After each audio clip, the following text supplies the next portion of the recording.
Why do you feel that Indians are not really prioritizing their health despite knowing, what the devil really is? The numbers are very jarring. I mean, every index on the lifestyle disorders, we are top. PCOD and obesity and diabetes, there is a market opportunity which has always existed.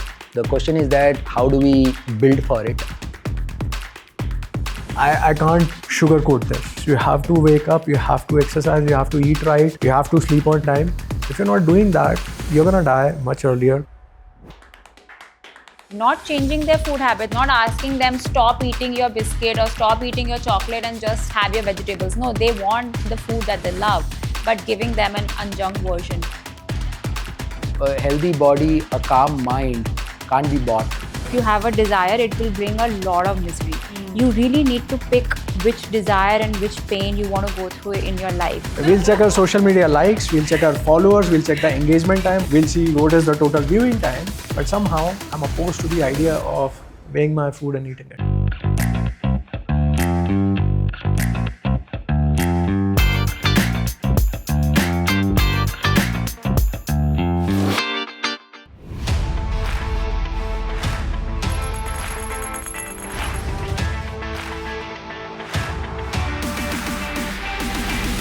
Set some context, and it's definitely not a pretty picture. India has a huge burden when it comes to non-communicable diseases, with cardiovascular diseases, strokes, as well as diabetes topping the list. We also have alarm bells ringing for an obesity epidemic with close to 87 million cases and 12.5 million of them, mind you, being children.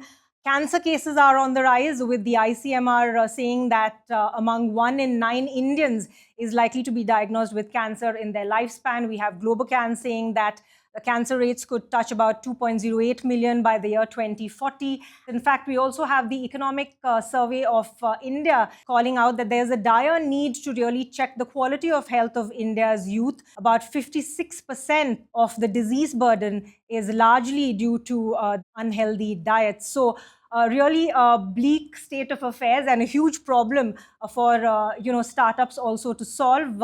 We want to get to what it really takes to build and cater to the startup ecosystem here in India, largely from the preventive healthcare space, the problem areas, gaps, challenges, and the market opportunity. And on the flip side as well, how do you live a well-balanced life and channelize all that pressure that we have, in terms of the hustle culture? What does it take to eat better, move more, sleep better, and of course, live a fitter life? Let me first start with a personal question to three of you, and maybe JC, if you can go first. Tell me about your personal fitness journey and health battles, if you had any. What got you here and motivated you to build for this space? I started out as an unhealthy individual. I was an unfit kid. I was often mocked by my classmates and sometimes even close relatives. And so I started working out very early, at the age of 14. 2013, after the birth of my daughter, is when life kind of changed for me. I got into fitness more seriously, started training some people free, and then one thing led to another, and here we are. So me and my brother, we both have hepatitis B because, coming from a small village, sometimes parents didn't know about these things, so we were not vaccinated. And your sort of routine and lifestyle now keeps that under check? Yes, I do my blood test every 3 months, making sure that my liver and everything is perfectly fine. No, very similar journey as JC mentioned. So I was raised by a single working mother.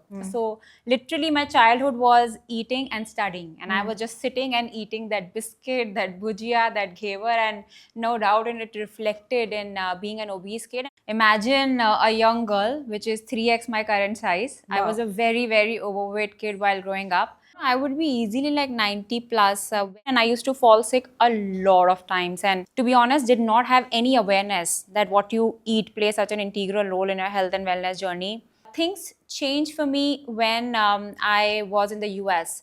So I went to Harvard Business School for my MBA, and I still remember I was sitting in one of the classroom, and of course I've started going to the gym and I was paying attention to my own fitness. And I had this seatmate called Marcus. And I was complaining to Marcus and I said, hey Marcus, I'm going to the gym every single day. I'm still not losing weight. What's happening?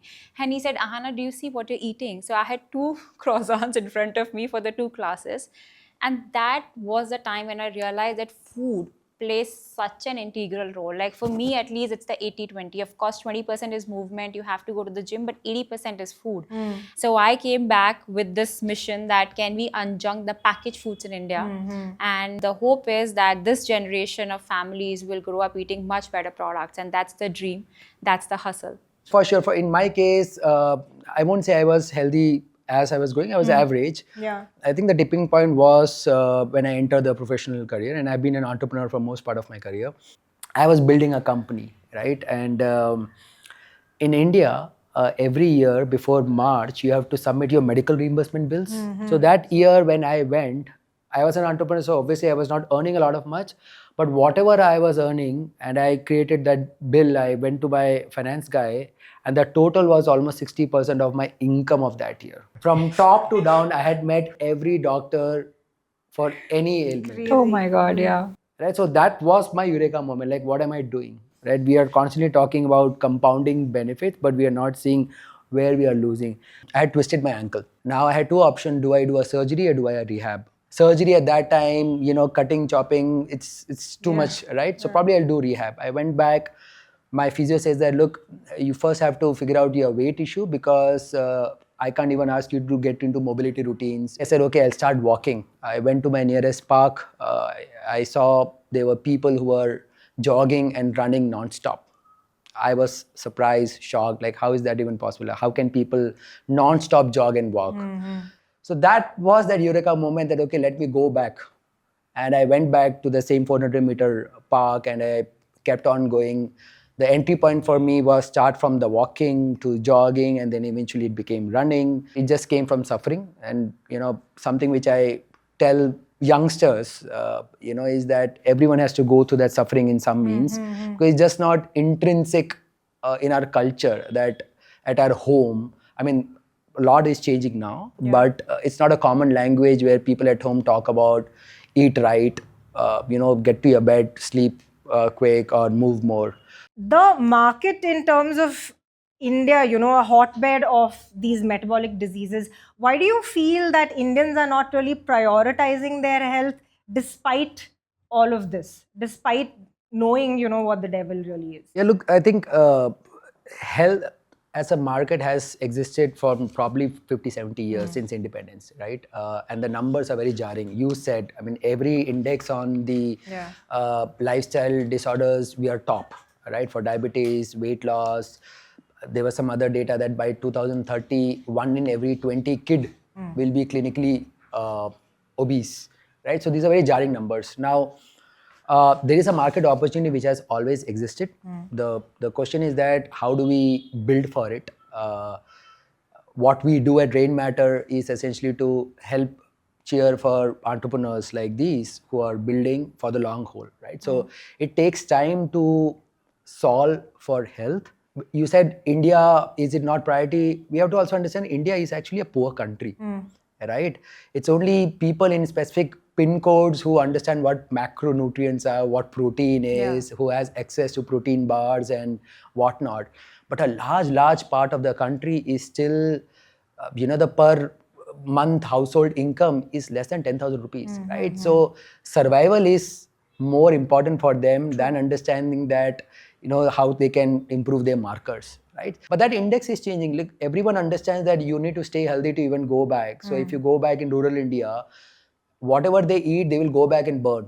So the movement is natural for them. They are not doing the movement basis on that I'm getting a 10,000 steps or not, right? I mean, they are working in their farms or whatnot, right? So it's a problem largely right now in the metros where we live, because the movement is not coming naturally, and therefore we all are becoming victim and a potential customer for opportunities for companies who can give us a healthier alternative. Sure, fair point. And Ahana, also addressing the cultural side of things. India as a nation, we have so many cultures. A lot of it is built around food and eating as a community. What really drives people to junk food? And tell us about the consumer insights you built on. Yeah, so I think first of all, I would say it's a myth that Indian consumers love junk. The reality is Indian consumers love taste. Now, let me ask you this question. When you eat ghar ka khana or your maa ke haath ka bana hua khana, it's tasty. Is it junk? No, yeah, it's just homemade. Probably has a lot of ghee and love. But ghee is not bad, like it's good Yeah. fat. But what Yeah. I'm saying, that what has happened, that we have built this perception that if it is tasty, it has to be junk. But it's not India. Across the globe, when people are looking for food, everyone wants to eat tasty. Yeah. And that's where brand needs to come in. So now in packaged snacks, and these are huge categories. Like for example, let me just take an example of biscuits and cookies. It is the most penetrated snacking format in India. The penetration is almost like 99%. What does that mean? Every single household eats a biscuit almost every single day. Now, it always came in the form of maida or palm oil and lot of sugar, and that's why people started associated with junk with taste and biscuit. So I do feel that we should not put the blame on the consumer that they want junk. We believe it's a very supply constrained market where people want to eat snack. And why do we need snack? As you know, we were discussing earlier, we need convenience, we need these small snack breaks. If you can hit this trifecta, then you can crack food. And what are the three things? One is, of course, the taste. Second is, can it be better for you? You can use good ingredients. Third is affordability. That is the most important thing. And I've realized that when we create a premium product, sometimes we are passing on the inefficiency of sourcing to the consumer, and we have to do a lot of hard work. And how can we make these products more and more affordable to Indian consumers? And I'll tell you, like for example, when we started doing unjunking with dry fruits, maida is like 30-40 rupees per kg, dry fruit is 700-800 rupees per kg. Of course, it was a premium product. But then we started doing unjunking with millets, which is more affordable, 100 rupees per kg. Now, this product is also available in a store like D-Mart, where value-conscious customers are going. And this product is selling when it's sitting next to all the incumbent brands. So people want to try better for you products. It's not that they are going for junk. They just don't want to compromise, and they also want it at a price where they can really afford it. And that also reflects in our data. If I tell you my sales figure, 60%, in fact, more than 60% of my sales come from tier 2 and tier 3. So it's not just even like a metro phenomena that people in Bangalore or people in Bombay are looking for healthy food. Because what has happened, of course, thanks to the post-Geo world, about 700 million consumers are online. They are having the same content, that different pin codes, but the same content that people are consuming. So there is a lot of awareness. We as brand need to bridge that supply. We have to solve for the taste and the health and the affordability trifecta. And I think that's the answer to the health pandemic that India is facing right now.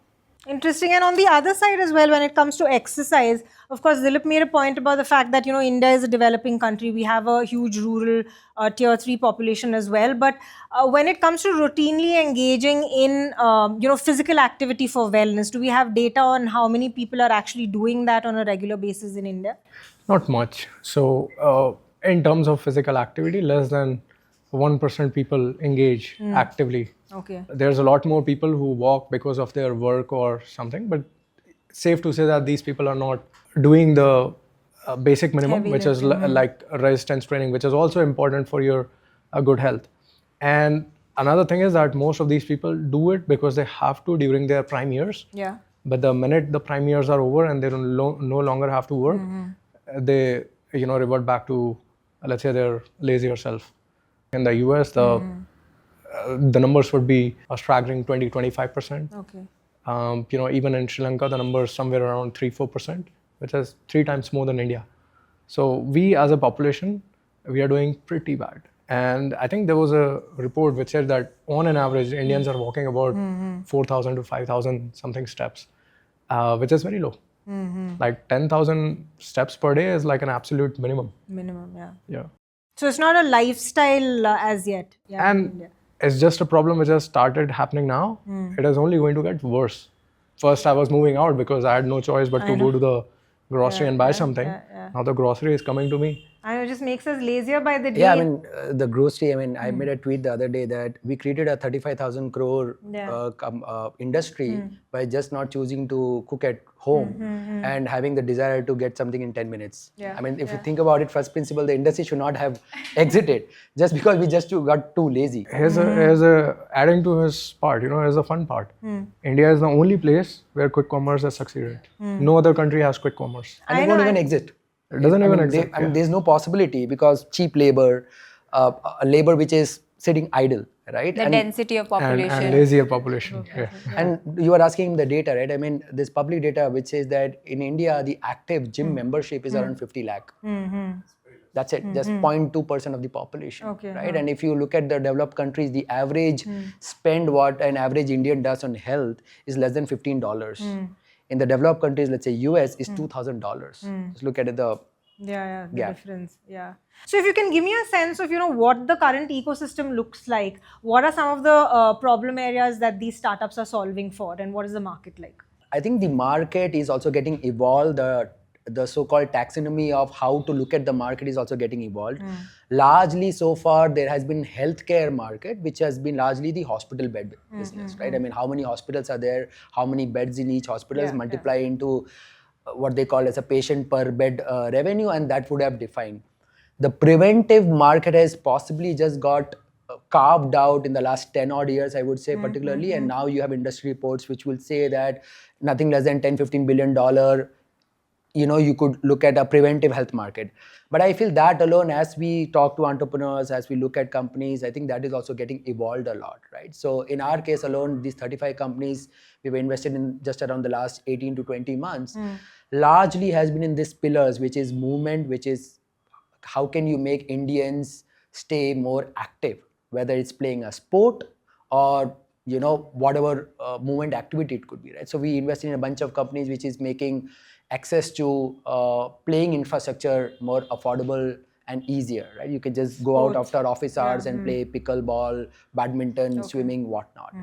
Then there is the food component, right? That how can you, what alternatives can you give Indians as a healthier alternative?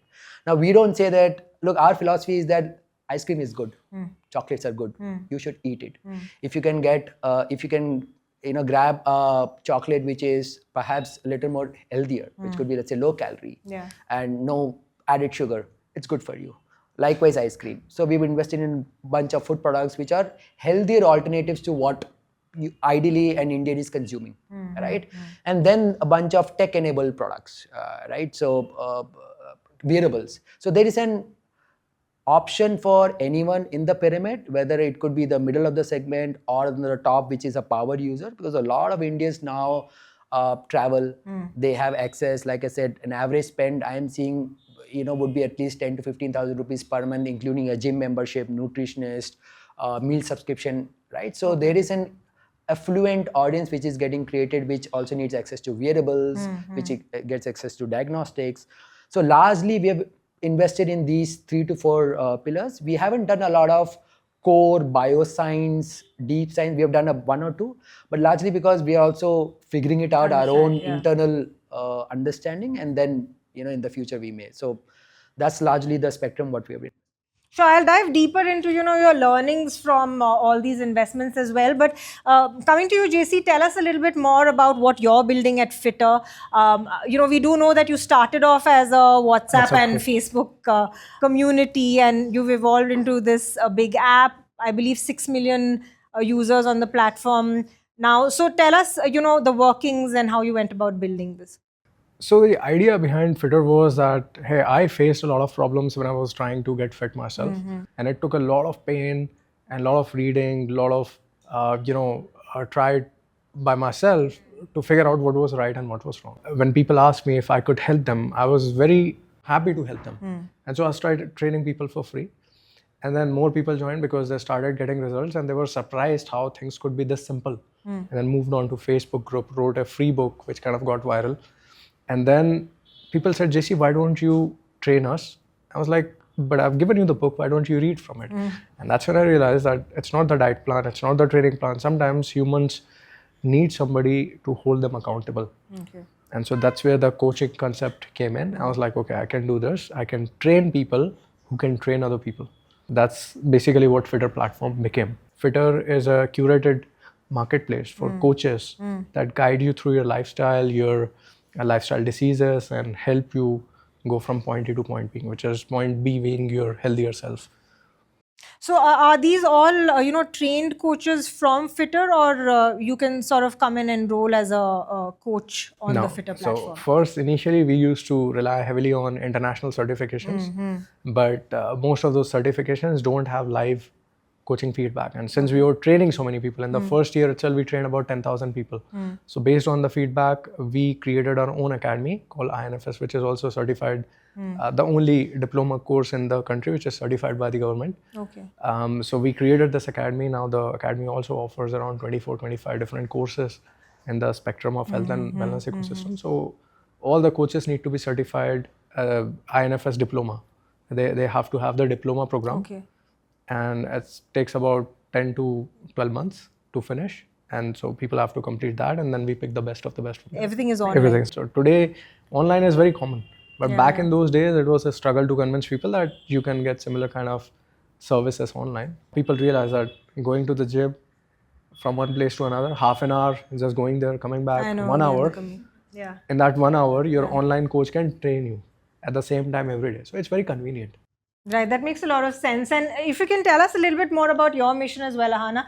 You of course mentioned that you're competing with the incumbent FMCG brands out there in the market. So essentially, the packaged foods business. How large is that space, and what really is your mission when you say unjunking? Yeah, so if you think about packaged foods in India, it's approximately going to be $186 billion in 2026. And like couple of things that I have realized as I've spoken to a lot of consumers across the globe, people want to eat tasty. So that is number one. Number two, I've realized what is special about food, that food is very, very local. And it's very difficult to change food habits. Yeah. So if you think about this huge packaged food industry, and especially snacking is a big chunk, about 30%, growing in strong double digits. If I take the example of biscuits and cookies, 40 to 50,000 crore. If I take savory snacking, it will be 60,000 crores, like huge. And these, like, just biscuit is dominated by 3 brands. They have about 70% market share. And they have very, very similar products. So if you think about what is happening in India right now, there are 3 things which are happening. First is, as we go from the 3 trillion economy to a 10 trillion economy, there is definitely going to be a premiumization which is going to happen. What would it reflect in terms of food? That people are not going to change their food habits. But as we were discussing earlier, people would want a better for you version. So, okay, can I have a better for you chocolate? Can I have a better for you skincare? Can I have a better for you bag? Can I have a better for you experience? So this premiumization is definitely going to happen. The second thing which is happening in India is the younger demographic. A lot of people, they don't want to consume the brand that their grandfathers were consuming. And because brands have become a self-expression of who they are. Yeah. So they are really trying the new products, and that is giving a chance for a new age brand to create products, and because we have very high innovation velocity, to really cater to their needs. So the second is the younger TG, and third is health. As JC was mentioning, of course, the movement is industry that might not be taking a sharp exponential growth. But if you think about food, because of social media, because of so much content being created, that people are pretty aware about what I'm eating. So health is becoming a going trend, and I do feel that 10 years down the line, the aisles will become very, very different. So if you truly want to create a big outcome in food, you have to leverage these 3 trends which are happening, which is the premiumization, the second is the younger TG, and then third, of course, is catering to this better food, not changing their food habit, not asking them stop eating your biscuit or stop eating your chocolate and just have your vegetables. No, they want the food that they love, but giving them an unjunked version. So and I think that's where we feel that there will be few amazing big brands that can be created, which would be the better for you version of all the big listed food brands that you see in India right now.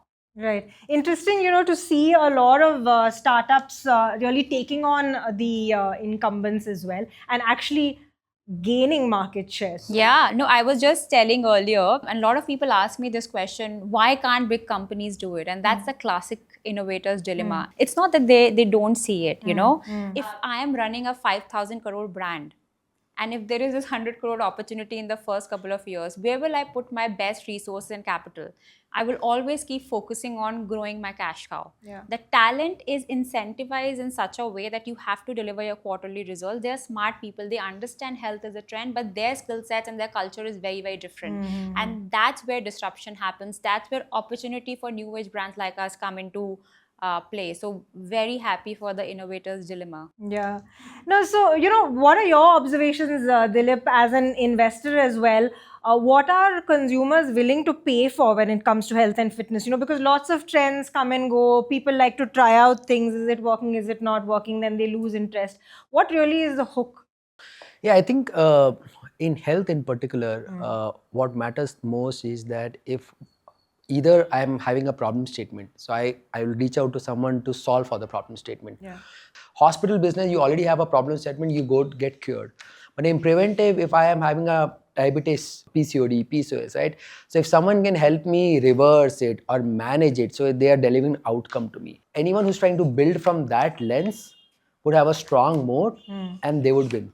But if it's just a product which I can't, it's a need versus want. I'm not sure whether, consuming this product will make me get from my health index to point A to point B, then it's just a good to have product. So those kind of products will be trending at the early on.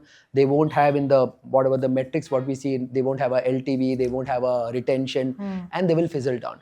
But like she was saying, that if you can genuinely help the customer move their health index, either help them manage their lifestyle or make them go from point A to point B in a healthier way, those products would stay. So it could be wearables, if let's say wearables helping me know what's happening inside my body, or consuming a product which is giving me a healthier alternative. I like chocolates. I can't get rid of my chocolates, but if I can have a guilt-free chocolate, and I can get my emotional wellness also, it's great, right? So I think those products would have a large role to play in terms of winning the sector. Right. You mentioned moat and delivering outcomes, and that brings me to the point of what is the moat in your business, JC? How much of importance do you give education? I believe fairly a lot. You mentioned you have a freemium model. So tell me how your customers sort of move up the value chain, and how important is education to you? So look, we'd be completing 9 years this month. We've remained an organic company, which means that most of the people that come to us, they come through word of mouth. Okay. So someone saw somebody getting fit, they asked them what happened, and said, I enrolled with FITTR. So for us, I think after 9 years, we can say that trust is our biggest moat. Okay. So people know that if it is coming via FITTR, their money is not lost, and that they will get the best of the services which anybody can get in the market. So today's, and I think that's where the world is also kind of moving towards that. What happens after you purchase a product? Where does the customer go? Is there a community? Is there a post-purchase feeling? Like, sure, you buy something, you have that initial hype, euphoria, and then you experience the product, and after that, what happens? Yeah. Right. So I think we have built that post-buying experience, not because of some sort of a premeditated something. It just happened. I think education itself puts us in a completely different category, because my customers who are well educated will always choose me as a brand over some other brand. Then it's just a game of, is this better or not? Usually when you look at startups and the features, community is really an additional feature that you add later on. But how do you build with a community and the people at the center? Because I think for a place like health and fitness, when you build something like that, a lot of it is about the determination to keep growing as an individual despite everybody around you. So how important is community? Yeah, luckily in our case, the community came first, the business came later. So we were already a community.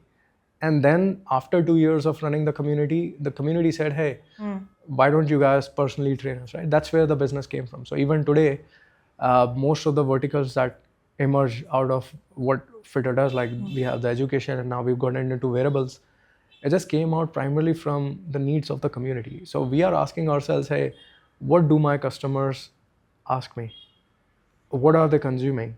what are they doing outside of taking my services? So today it's all about observing what they're doing and figuring out if we can do it for them in a much better manner and more affordable manner than anybody else out there.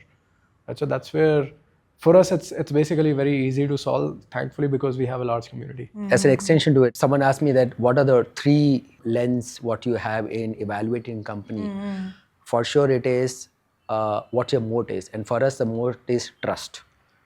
Any brand you want to go and get your services from, you have to trust the brand first. Yeah. And it's very hard to build trust in the health business. No amount of performance marketing or influence marketing can help you gain that. So you need to have a trust, and that trust is your core product. That's your moat, right? Second is, the core feature is the ability to help them measure the progress and drive outcomes. Yeah. If your product is not doing that, like I said, it's a vanity product. And third is the founder walking the talk. The common pattern between both these founders is they walk the talk. Yeah. So quite naturally, if you are a app company, food company, wearable company, if the founder doesn't look healthy or fit, no amount of money you raise, no amount of marketing you do, the customers can see through it, right? So the founder has to walk the talk. So these are the 3 common parameters what we have applied in all our investments. In fact, we have partnered with JC at FITTR largely because these 3 parameters look good. So we rarely look any other outside factor that what is the TAM, because TAM for helping people stay healthy would exist. It's an evergreen market. Yeah, Because like said in the beginning, right? Humans are not intrinsically motivated. Like you don't wake up in the morning say I want to stay healthy and fit, right? You all go through that we all go through a tipping point, right? And therefore there is an opportunity for education and products to exist to help people, right? So I think these 3 are non-negotiable, right? And if founders can build distribution first, nothing like that, which JC and FITTR has cracked it, because that again becomes a strong IP for you, which other brands, no matter how much of money you raise, cannot build, because it has to be very organic, right? Because the CAC, what they call the customer acquisition cost for acquiring these consumers, are super high. Yeah. Anyone and everyone who's raised money is chasing the same customer, right? And the same keywords they're bidding, right? But if you have a very wide distribution which is organically driven, I mean, people will come after you, right? So I think these 4 elements, if you can put together, you're a very good business for the long term. Fair points. And Ahana, Dilip mentioned, of course, the CAC when it comes to D2C brands. That is a big burden and the burn that really comes with acquiring customers. But first, tell us about, the spectrum of products that you have, how you went about, saying that, these are the categories that I want to be in.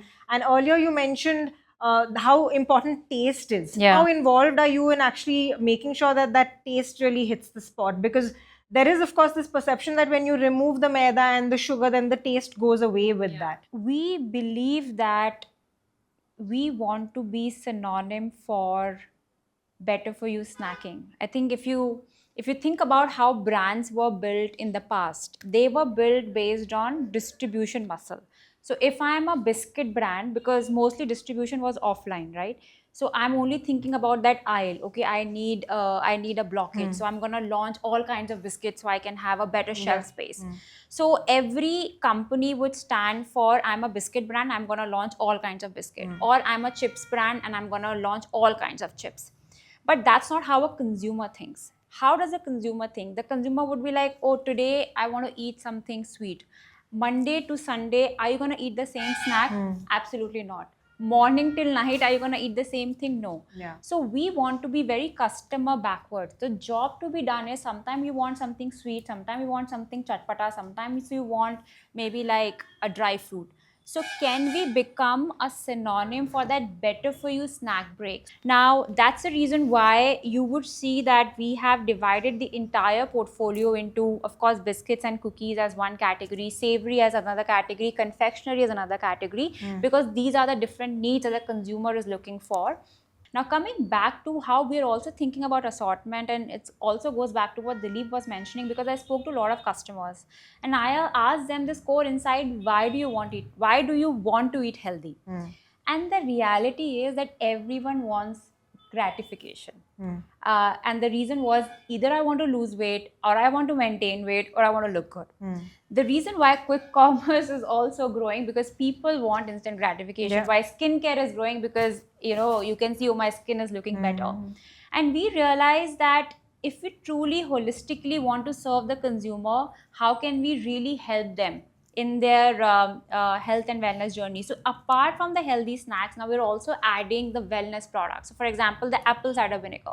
Because if weight is such an issue for you, we thought, okay, what are the scientifically proven ingredients which can really help you monitor your glucose spikes and all those things? And now with apple cider vinegar, with dry fruits, with healthy snacks, now we can actually offer them this combo of products with which they are actually seeing the results. And that goes back to what Dilip was mentioning, that once you can start showing the result, people are going to stick to the brand. 80 to 85% of our revenue is repeat revenue. Food is such a high frequency play, and you build money from the customer through the repeats. There's no other metric which can tell you whether a customer trusts you or not. The only definition of trust is, I will come again, will buy from you. Better trust, I will come again and buy new products also from you. That is how we measure trust. The interesting way in which we build this assortment is, it's a hybrid model. We have in-house R&D. We have in-house manufacturing. We have our own manufacturing plant. And then, of course, we're a D2C brand, so we talk to the customer. Sometimes it has taken us 50 variations to really crack the taste. It sounds, the easiest thing I can say is balance health and taste. But executing is so difficult. Every single day we are doing iterations, and then that's how, just talk to the customer and then keep iterating the product, and that's how we are able to launch. So you own everything end to end. And the other way of when you talk about trust, of course, is when we talk about clean label products and better for you products, how do you sort of validate those claims, and how does the layman figure that the brand is actually holding true to what they're claiming? So I think there's a lot of awareness about the ingredients, the back of pack as well, right? For example, we started with this product called Nutty Cookies, and we called it almond cookies and cashew cookies. If you turn the back of the pack and you see the first ingredient, it's going to be almond. So the nutrition information, the ingredient, the back of pack will actually tell you the entire story. And I think thanks to the content that you are creating and other influencers who are creating, that there's a lot of awareness which is getting created right now. Right.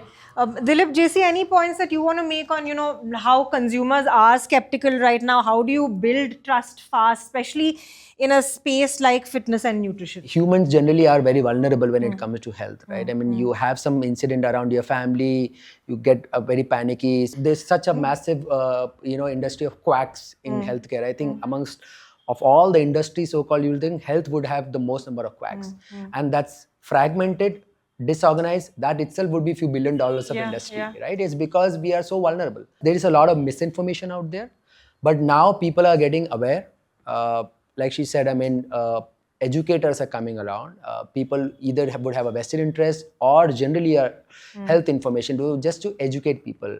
I mean, we see the general temperament around consumers being aware of what to eat has significantly increased from the past 5 to 7 years. People are, I mean, if you just go to a retail shop and just stand and observe on the aisle, you will see probably 3 out of 5 would actually pick a product and just turn back.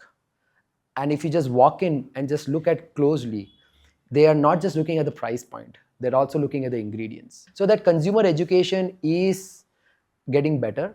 People are going online. If you go Google search, YouTube, you can actually see the search intent. People are searching, hey, what does sugar-free, what is an alternative sugar, what are the health benefits?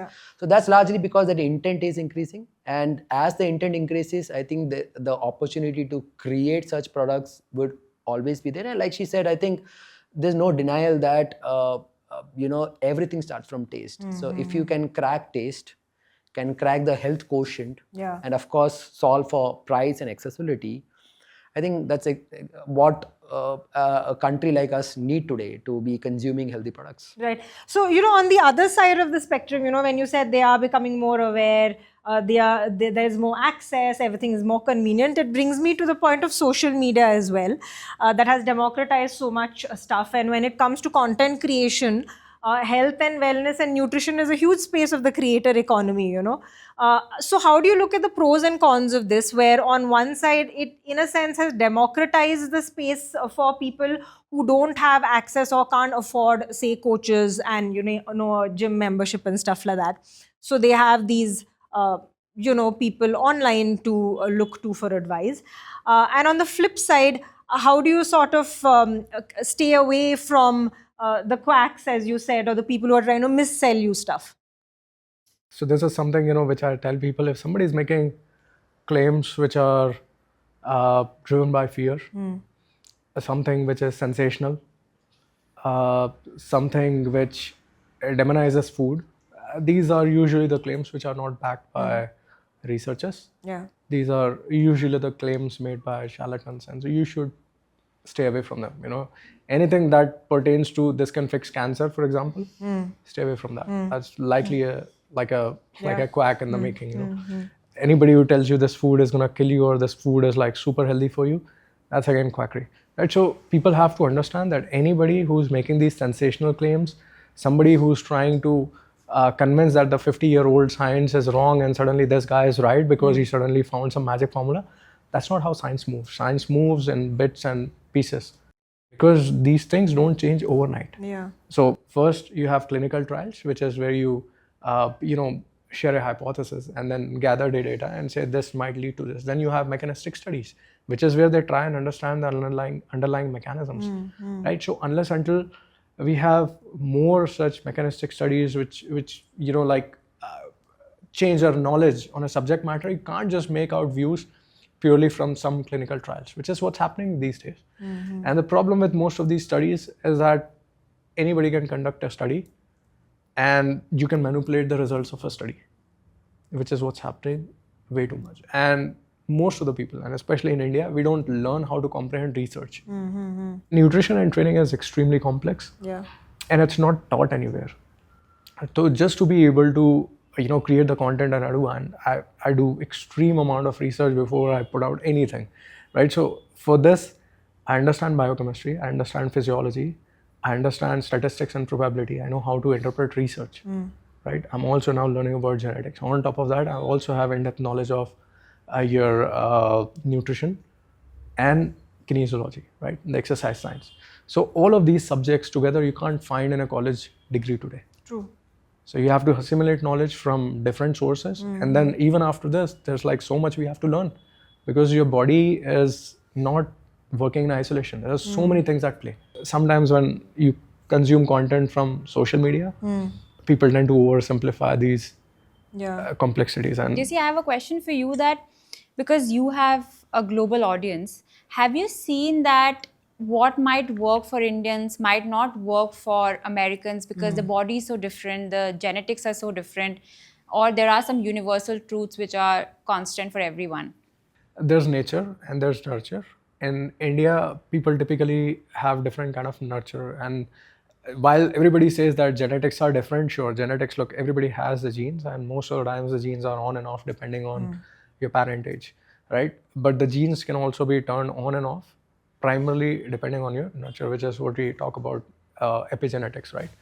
So for example, somebody born with great genetics, if let's say they undergo a very bad lifestyle, they will develop cancer at some point of time, right? Or let's say somebody is born with poor genetics, over a period of time, with the right kind of nurture, those genes might switch back and they might not have the issue. For example, I have hepatitis B.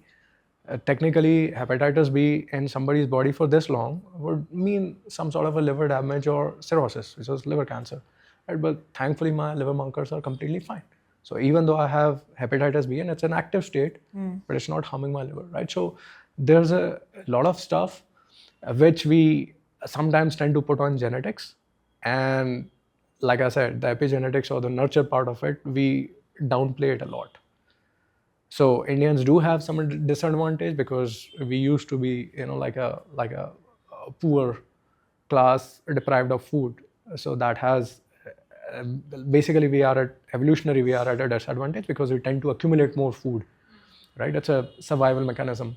Whereas if you see some countries which were flourished and well-to-do, they would not accumulate so much of fat, because they never needed to. right? So there we have some evolutionary disadvantage, but these kind of disadvantages fade over a time, depending on your nurture. And to your point, I just want to add the social media thing. What's in it? I feel that the real muscle which this generation in particular need to build is resistance to social media content, right? Because it's because look, motivation and inspiration I think is overrated, right? What is underrated and is scarce is consistency and discipline, and that will never come by peddling motivation, because it's a vulnerable situation and people will take advantage. So there is enough people will create videos like women should not lift weights because they may want to sell something else, Yeah. right? Or they will villainize carb because they might be selling something in any other macronutrient. And like he said, I mean, Indians have very low scientific temperament because we were, I mean, our education system is such a way that we were just taught what, we were not taught why. And now layer it with instant gratification, right? So click a button, you get something. So we've been loaded with reasons not to be curious, and then so much is coming our way that we would just get into the flow. So that muscle is just not getting built. I see that both of you are wearing rings. It's been a huge fad for a couple of years. Smart watches have come and gone, smart bands have come and gone. It started with, just a few steps. And you've launched the heart ring recently. How is that doing, and what really is the trend there? Are people willing to pay the premium for it? So look, wearables have been around, and I think wearables definitely solved a problem for tracking. The same tracking that would require you to visit a lab or a medical center. Now those parameters are available to you on your app, and at a fraction of a cost. And this basically takes a step further in the preventative healthcare space. Previously, if somebody's heart rate shot up, they'd have to wait and go to the doctor and check it via monitor. They wouldn't know exactly what's happening in the body. But now you have SpO2, you have HRV, your stress. So when you see all this data, you can do a lot more. Like you'd know if you're sleeping less and suddenly you say next day your RHR went up, your HRV went down, that you didn't sleep enough, right? So these are very helpful cues that drive a positive behavior. And what we've seen is that over a period of time, wearables have obviously become smaller and smaller. And I think rings are the new entrant in this category. Even though now, like smartwatches still enjoy a very large market share, but rings are making a dent there. They are entering. And actually, rings are a lifestyle product. So they are not heavily marketed for athletic population. Athletic guys would probably prefer a band. People who are at risk would be the best users of the ring because it measures your data 24/7. You usually have a very long battery life, so you don't have to charge like every 24 hours, which is the case with most smartwatches, right? And so you can't record some of the most important things, which is your sleep. Rings are better than in that way because the battery life is relatively longer. Then there are significant advantages when you compare with them smart bands. Smart bands do not have very high sampling rates. When I say sampling rate, it's how many times the readings are being taken for critical metrics like heart rate or SpO2. So, I mean, I can't talk about all the rings, but in our case, we track your heart rate every 5 minutes, right? So that gives a very high sampling rate and it drives the accuracy pretty up. And so what we also do is that we benchmark these rings against medical equipment. So for the heart rate and SpO2, for example, they can be validated against a medical equipment, right? So these are some of the things that they have much better when you compare them to smartwatches. And then I feel they also look cool, like wear it and forget. But tell me, of course, they look cool and all of these features. If you can give me a tangible sort of result with the metrics that you measure, or a case study of, say, I measured this with my heart ring and hence I could, drive this output and this is what I came to know. Right. So I think the most important metric that the ring will provide you is an accurate HRV reading. That is the heart rate variability. Okay. Now, every human's heart, it beats, let's say, for an average individual, it could beat 60 times in a minute, right? So 60 BPM beats per minute. Now, every beat is not after a fixed interval. Like one beat could have let's say a gap of 1 second, the other beat could have a difference of 200, 300 millisecond, right? And so and so. So once you understand the HRV, you can actually predict that something is bothering you. So for example, if you are dehydrated, your HRV will go down. If you are sick, your HRV will go down. If you are traveling, you are not getting enough oxygen because of high altitude, your HRV will go down. If you drank yesterday, your HRV will suddenly go down by 20%, right? If you binge ate, that will also drive down your HRV. Apart from that, you have VO2 max, which is one of the main markers of longevity. People who have higher VO2 max typically have longer lifespans, and people with poor VO2 max, they have poor lifespan. I can see the difference. If you check the VO2 max of a person who smokes, it is going to be substantially lower than a person who does not smoke, right? Then you have resting heart rate. So a person's heart at rest, how much it beats, that is also a indicator That should for be low. mortality. Ideally, the index what you want to maintain as to a healthy lifestyle is your HRV should peak more and your resting heart rate should dip. be low. So the lower the resting heart rate, good for you. The higher the HRV, the better for you. But one point also is that people also, HRV is also an index which is very personal. It's not like my HRV, his HRV, her HRV would always be different. So we can't say that she might be 75, I am at 60, so I am at bad race, because HRV is our internal baseline. So maybe, like he said, a week back I would be 80, today I'm at 60. So either I'm living a stressful life, I'm dehydrated, or something is going on. It is very intrinsic. It's unlike that I can show off my HRV, because that has no meaning. Yeah, there is no like generic baseline. VO2 that max you everyone can, needs but to again VO2 max is very age specific. So male between 50 to 55, they would be an ideal VO2 max. Female between 35 to 40, they would be a global standard. Right. But HRV is very different. Resting heart rate, like I said, ideally it should be low. So you've been, when you look at the wearables market, a lot of it is about, the what and, where does that metric stand? Are you seeing it evolve now into the why? Like, why is this happening? I think that would be the future, right? Most of the wearables today are telling you what's happening inside you, whether you slept, what was the sleep quality and quantity, what is your HRV. I think the future generation, and I think that's where technology would also evolve, would be the why and how. It will become smart. AI would have a huge role to play, that how do you extrapolate that data, what you're reading, and make a lot of sense. Because in Indian context in particular, we still don't have a large audience, which again, going back to the temperament we talk about, nutrition and science, who can interpret what data means. Large part of people don't know. A lot of people I meet, they're still using wearables as an accessory. It's cool to have it, right? So very less percentage of people who can interpret it. So AI will play a lot of role there in crunching that insight and telling the user, hey, this has happened to you. You've been on a podcast for 4 hours, you should quickly go and get some sleep now, because there are chances that your resting heart rate would go up. So I think that will change in the future, and then people will get very curious what's happening. Right now it's more external, then it will become extremely internal, what's happening inside my body. I think what Dilip is saying is, look, when we talk about preventative healthcare, preventative healthcare starts with tracking. If you're not tracking, there's no preventative healthcare. True. And these wearables are really important for you to establish a baseline. Once you have established a baseline, you see the trends and you realize, okay, are you going towards a disease or are you doing something to prevent it? So preventative healthcare does not exist without tracking. Are you using a lot of AI right now on your app and how have customers sort of adopted So it? right now we are using it on FITTR app. So anybody can ask any nutrition related queries. You can access your diet and training plans. It can do quite a bit of work, but I think the adoption is in line with general adoption.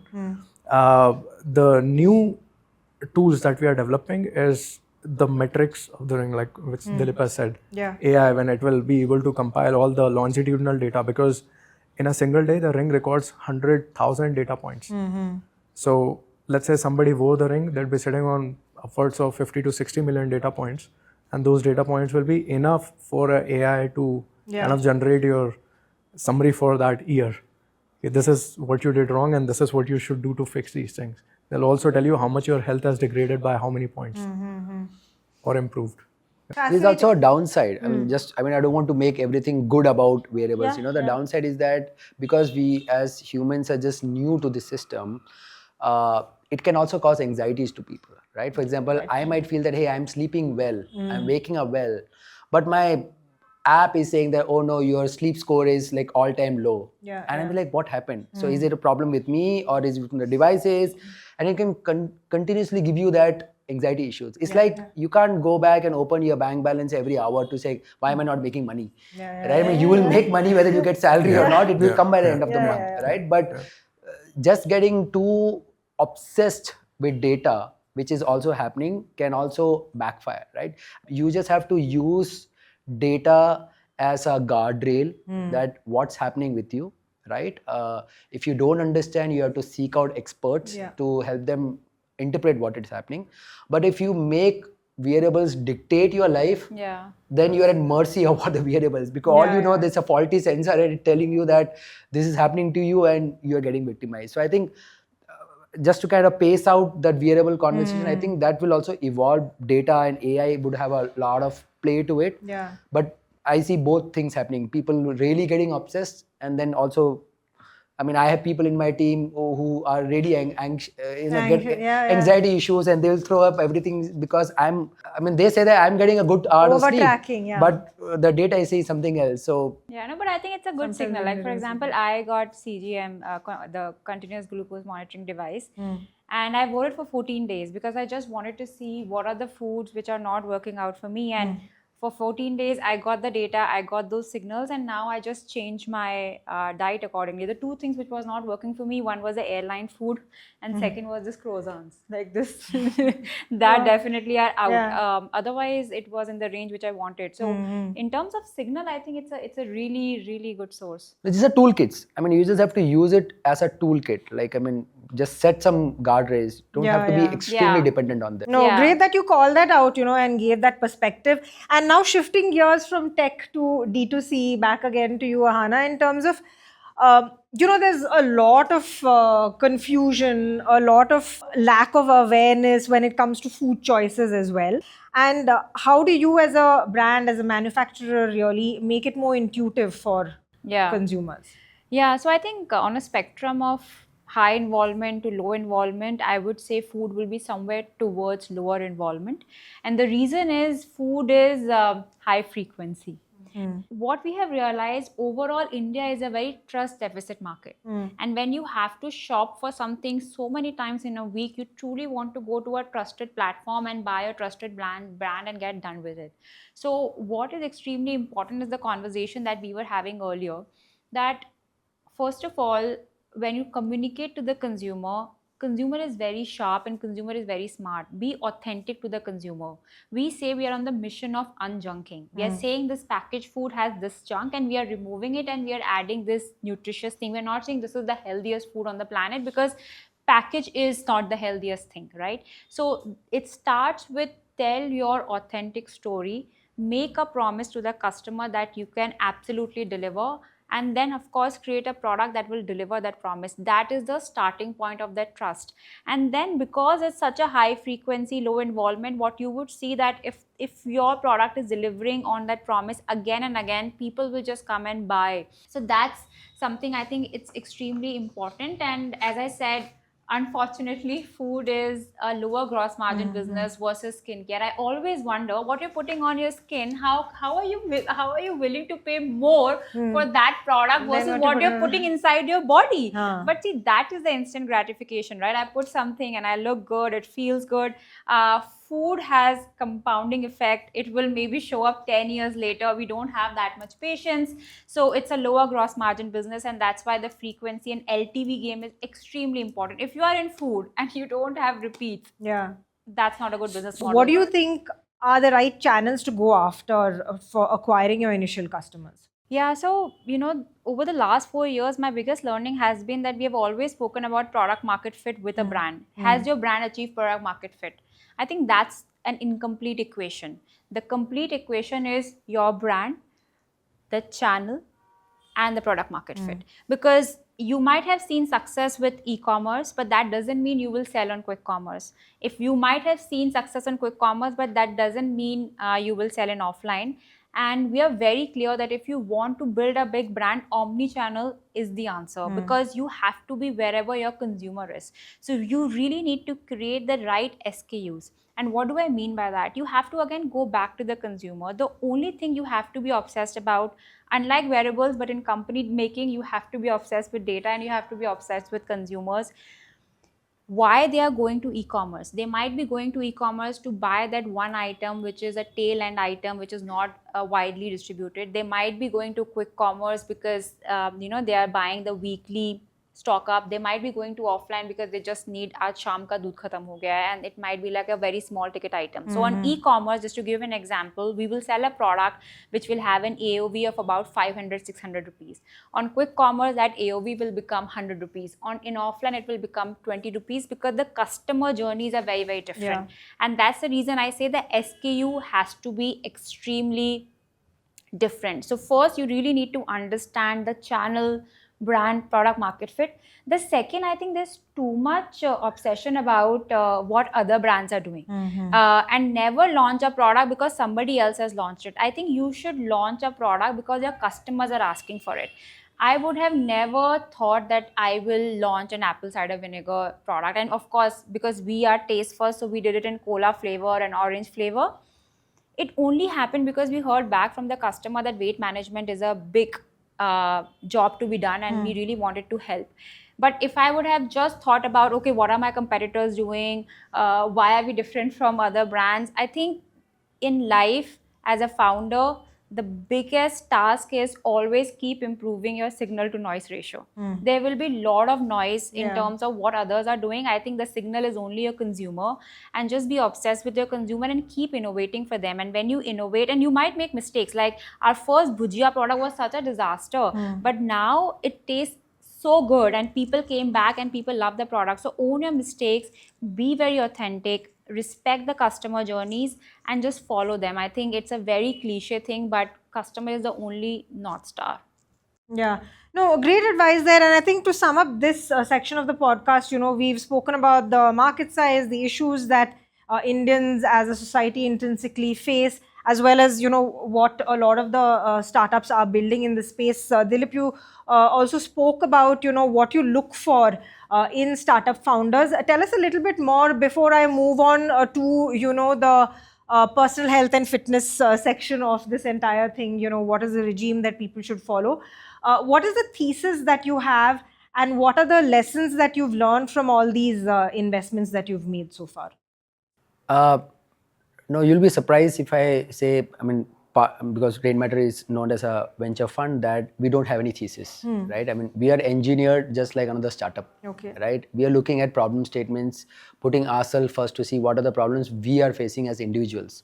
There are women in our team, there are people who have kids, there are people who are young, there are people who are aging. What are our problems and what are the solutions we are looking out for, right? So it's very first principles approach. Not really saying that AI in healthcare or age tech, is trending and therefore we invest. We have not made a single investment so far which is following a trend. Largely from our lens, we want to play sport and we see more people should play sport, so what can we do there? So that has led us to this 35 odd companies what we have invested. From an observation point of view, I think there has never been a great time than now to be doing something in preventive health in particular, right? Because consumer understanding, awareness and intent has been all-time high.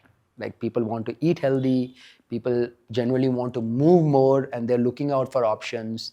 There is a willingness for people to pay, right? A lot of times I see technology gets overrated, right?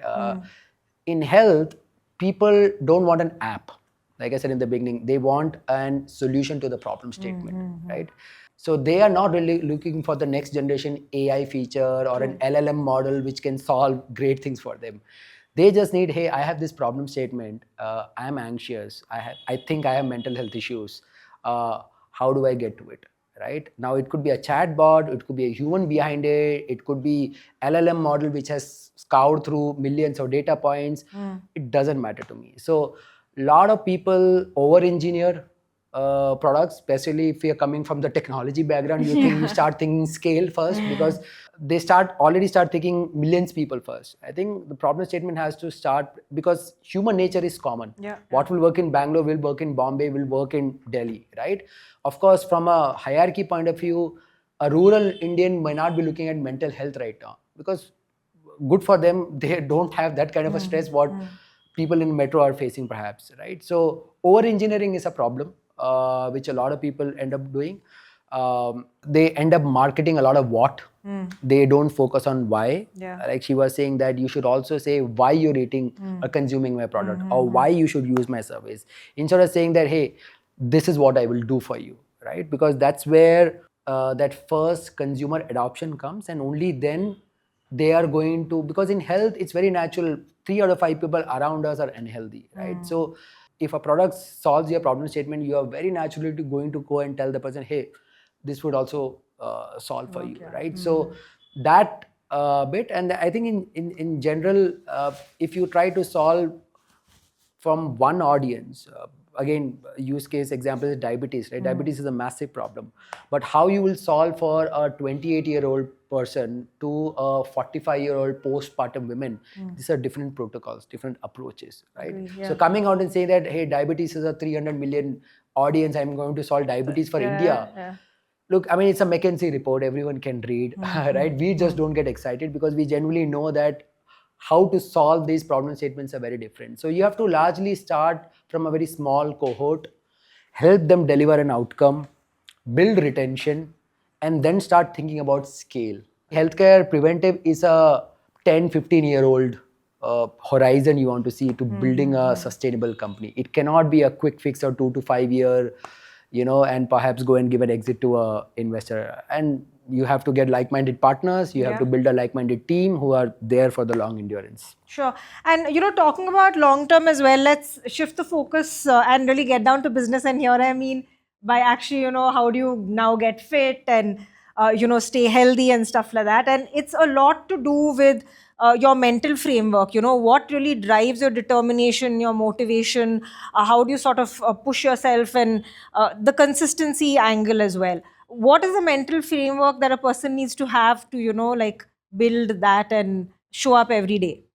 I think realization that we have got one life, and the fact that everybody is walking towards one thing, which is, imminent death, and it could be 20 years, 30 years, or maybe 100 years from now, right? So here's a fun fact.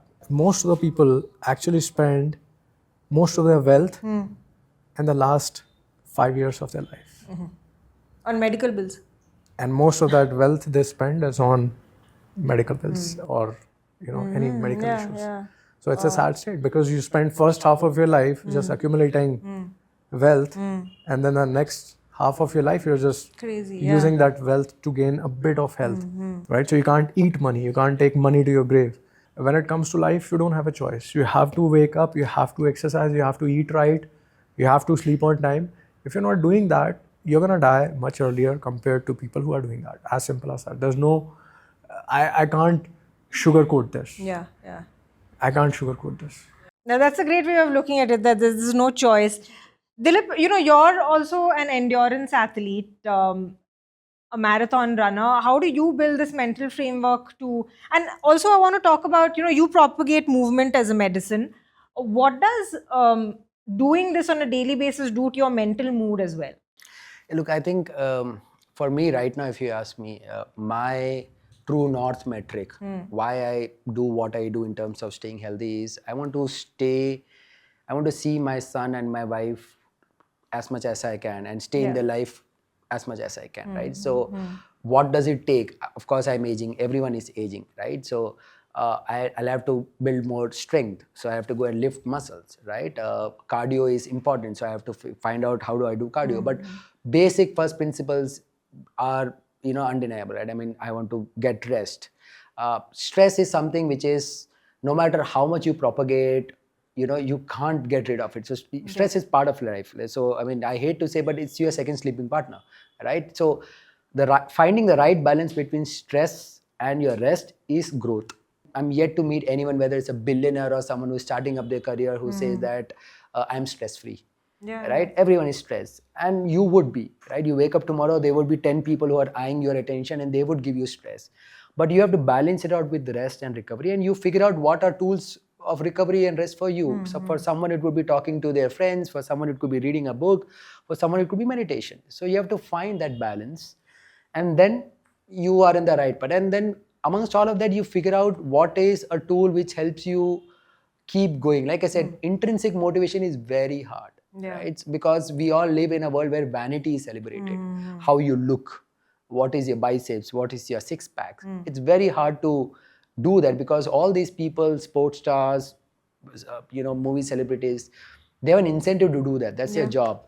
So as average Joes, if it can be a sport, because it's very organic, right? You want to go, you have to play a sport, and when you play a sport, naturally you get all those endorphins, and then you become very mindful of how you perform, what you eat, how are you recovered. So if you can play a sport, and that can become an anchor for getting movement, which would make you go back, sleep on time, get your right nutrition, basics, you're sorted. Dilip, you're also a strong advocate for women's health. Do you think there's enough done, in terms of studying women's bodies and all the misnomers that, there are around? Yeah, I mean, honestly, no. Right? I mean, if you look through all the literature which is cited by, well-known podcasters and also, right? They all are specifically white, affluent male who are mostly Americans and Europeans. If they're saying you have to do cold plunge, and if you look at the cited report, these are healthy white male who are doing cold plunge, and therefore they are citing their reference, right? Or you do sauna, right? So specific scientific research also hasn't been done, and that's one of the things what we are trying to do. In fact, I mean, we're going to announce that we're creating a scientific EIR program where we are actually going to do a very deep research on Indian demography, like Indian women, Indian kids, Indian male, what's happening with them, and then build upon data on them that, okay, this is what is happening, and therefore these could be the protocols. So I think there's a lot of work which has to be done. I was reading some time back that almost 60% of young girls drop out of school in rural India because they don't get hygienic washrooms, right? And which means they are not pursuing sport or their career because they don't get menstrual hygiene facilities, right? So not enough be done. We've invested close to 3 to 4 companies specifically in women health. Not enough. A lot has to come in. People has to come in and have those conversations as a mainstream topic, and then. It's so interesting as you were talking about you should play sport, and I was thinking, why did I never played any sport? And the answer was, it was so unsafe. Like I couldn't step out of the house. To be honest, going from house to school on a cycle was scary because people will come and touch you inappropriately. Now, in that environment, who would think about movement and getting the right exercise? So my many mom was layers only to worried this. about, can my girl be safe? So, of course, we also need to understand all of us are very privileged. When we are sitting and talking about it, there are also, of course, a lot of problems that we need to solve. But again, I'm also very optimistic about the change which is happening. But it's a lot needs to societal be done. change, right? I mean, a lot needs to be done. even if you look at elite women athletes, and I had a chance to meet a bunch of them, I was told that almost 7 out of 10 don't actually come back and have the comfort zone to talk to their coaches during their menstrual period because they are male coaches and they don't understand. And the environment there is very machoistic, so they would expect them to come back every day with the same intensity. But when you're going through the menstrual cycles, you can't. You're probably supposed to recover and rest. It's so embarrassing that, and these are like all educated women from HBS and IIT. We were never taught about the monthly cycles and how our food consumption should change based on our cycle. And it's so sad and frustrating that PMS has become a joke. It's like a Bollywood movie joke. Oh, you are PMSing, just have some chocolate.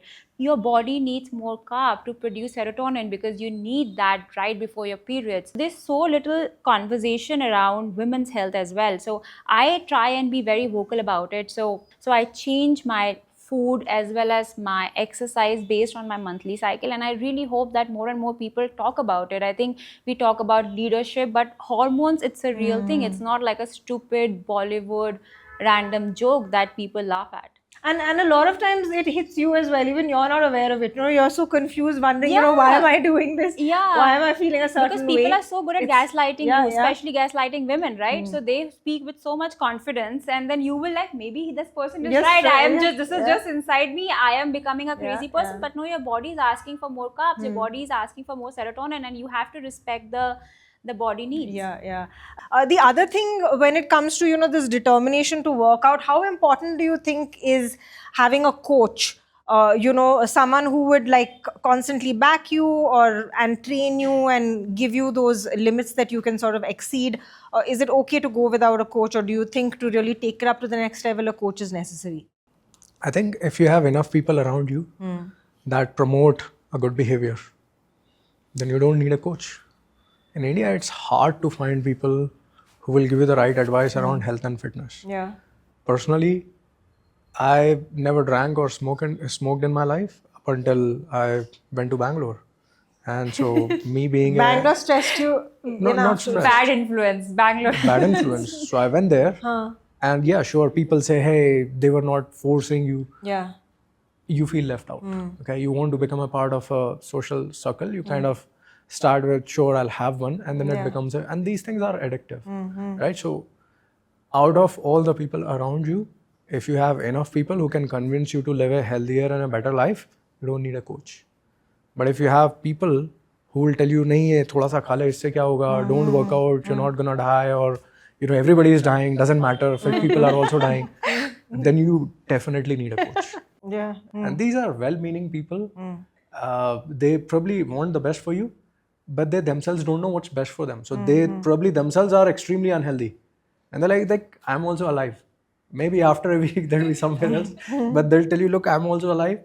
You'd be fine. Just have this drink. You definitely need a coach. You need to fight so many battles to actually, go In India, yes. and put yourself on this health and fitness trajectory. The other thing is, of course, you have these eating habits, and then there's a lot of these diets that are suggested to you. There is carnivore diet, protein diet, keto. There's Amura now, which talks about, reducing inflammation. But how do you really, or if you can first go down to the basics in terms of what is macro and micronutrients very quickly. And then how do you, when you're talking about eating a balanced meal, what exactly does that mean? Right. So your body needs energy, much like you have a car running on fuel. Your body runs on fuel. When we eat something, we don't eat it for taste. We eat it so that body can metabolize energy from it, right? And this energy is why we live, breathe, and move our muscles, right? So this energy currency is called ATP. Now, all the kinds of food that we consume typically metabolize into substrates called carbohydrates. You have protein and you have fats, right? So they convert into, fats will convert into fatty acids, protein will convert into amino acids, and carbohydrates will convert into glucose. And all of them, they provide ATP. Amino acids primarily are used as a building block because our entire body is built up of protein, right? So your muscle is protein, your hair is protein, your nail is protein. Everything is made out of protein structures. These proteins combine together. And when this structure kind of starts getting older, like a wall in a house, so what do? You don't break down the entire wall. You replace a part of the wall. Yeah. So when you consume protein, all the cells which are getting damaged, the structure is getting damaged, these amino acids go and repair those damages, right? That's how you also build the muscles. When you go to the gym and you work out and you lift weight, you are damaging your muscles. When you take protein, the muscles are recovered when you are sleeping. But people think protein is only needed when you are building muscles. No. Like I said, your entire body is made up of protein. So even when you are aging, your cells are getting damaged. If you don't consume protein, you're going to age faster. If you have a hair loss, the problem is your keratin is not getting replaced, right? So protein is needed for a healthy functioning body. So you have fuel that you need to fuel your body, which is carbohydrates and fats, and then you have protein, which will help your body to repair its cellular damage. Right. So these are typically referred to as macronutrients. Micronutrients is because there's a lot of biochemistry which is happening inside the body, right? And you need different kinds of metabolites, different kinds of enzymes. So it's like you have petrol and diesel, which is the real fuel, and then you have grease and engine oil, which is needed for smooth functioning of your vehicle. In a similar manner, you need micronutrients. And they are called micronutrients because you consume them in micro quantities, and they are called macronutrients because you consume them in larger or bigger quantities. Right? So this is basically macros and micros. Now, when we talk about what a balanced diet looks like, first of all, people need to understand that all three macronutrients are needed in the body.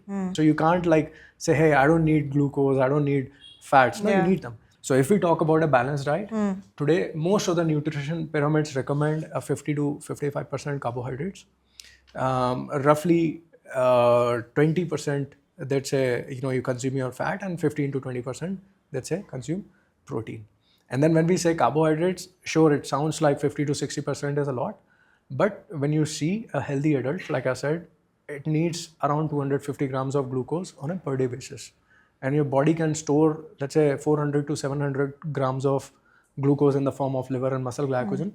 So daily replenishable glucose that you need is around 200 to 250 grams, right? That's what translates into these pyramids. So these are well-intended nutrition guidelines, have been around for several decades, and people blame them because nobody actually follows them. How easy or difficult is it to actually measure this out? Because people are not really measuring this stuff and eating it, right? I mean, I think in cultures like in America, you have all of that written down for you and a way of measuring it. How do you do it here? No, but America is also one of the most obese countries in the world. Yeah. So India is of course the third largest, but America and China are definitely ahead of us. But in terms of how the systems are built, in terms of measuring the food and preparing it accordingly, how do you sort of figure that out? It seems very counterintuitive because, who measures food? But then what people don't realize is that we actually measure pretty much everything, when it comes to money. For example, when you go out in the market, you don't tell, bhaiya thode kele de do, like 1 dozen, right? That's measurement. Yeah. You don't go and tell thodi chini dena, you'll be like 1 kilo chini dena. So we are measuring the food when we are buying it. Somehow we have a problem when we are consuming it. We'll check our bank accounts 50 different times in the day. We'll check our social media likes, we'll check our followers, we'll check the engagement time, we'll check what time should we post the reel, we'll see what is the total viewing time. But somehow I'm opposed to the idea of weighing my food and eating it. Yeah. I mean, when you put it that way, it does make a whole lot of sense. And so what about these diets, Dilip, also, if you could weigh in on these, is it largely fads, like, should you be following a purely carnivore diet? Then there's all this, of course, keto, vegan. Do they come and go? Do they stick around? Like in Indian context, I think we are a population of so many different cultures, so many different palates. Like unlike in the Western world, US and Europe, it's fairly, you can say, standardized, dietary consumption patterns are there, right? So they would either eat burger or they would eat sandwich or pasta, cold or hot. Yeah. In India, every 10 kilometers, the palates are changing. The dietary preferences are changing. There's veg, there's non-veg. In South, veg would mean something else. In North, veg would mean something else. In southern part of the country, you would have more rice consumption. In the northern part of the country, you would have more wheat consumption. So I think from a dietary point of view, it's very hard to nitpick and say what is right or wrong. I think for each its own. If you can fundamentally stick to the basics, like you said, that is true regardless of where you are from. If you can figure out your composition of your protein, carb, fiber, fat, which is true in all sorts of dietary preferences, whether it's veg, non-veg, vegan, non-vegan. Yeah. I think you are set. But then if some people develop clinical issues, then obviously you'll have to sort out help and then program your diet specific to who you are. But largely I would say, and we use that lens from an investment point of view also, is to keep away from fads and trends because they would come and go. But basic science and fundamentals would remain unchanged. And, your views on that, and also how do you figure out when you need to, say, complement your nutrition with supplements? Because supplements is another huge market, when it comes to health and fitness. Right. So I'll address the first part of the question. Like, how do you do that? Is like every country publishes their nutrition guidelines. All you have to do is just go to that country's nutrition guidelines, and they are largely the same for every country, right? So you stick to that food pyramid and follow it. Like this year also, ICMR and IN, they jointly published a research with like 200, 250 pages long, I'm 100% sure that 99.999% of the people wouldn't have gone through it. Right? If you go through it, follow it, you'll get results. If you are able to obtain protein and enough micronutrients from your diet, which is consuming high protein sources along with vegetables and enough fiber and everything, you should be good to go. You don't need supplements.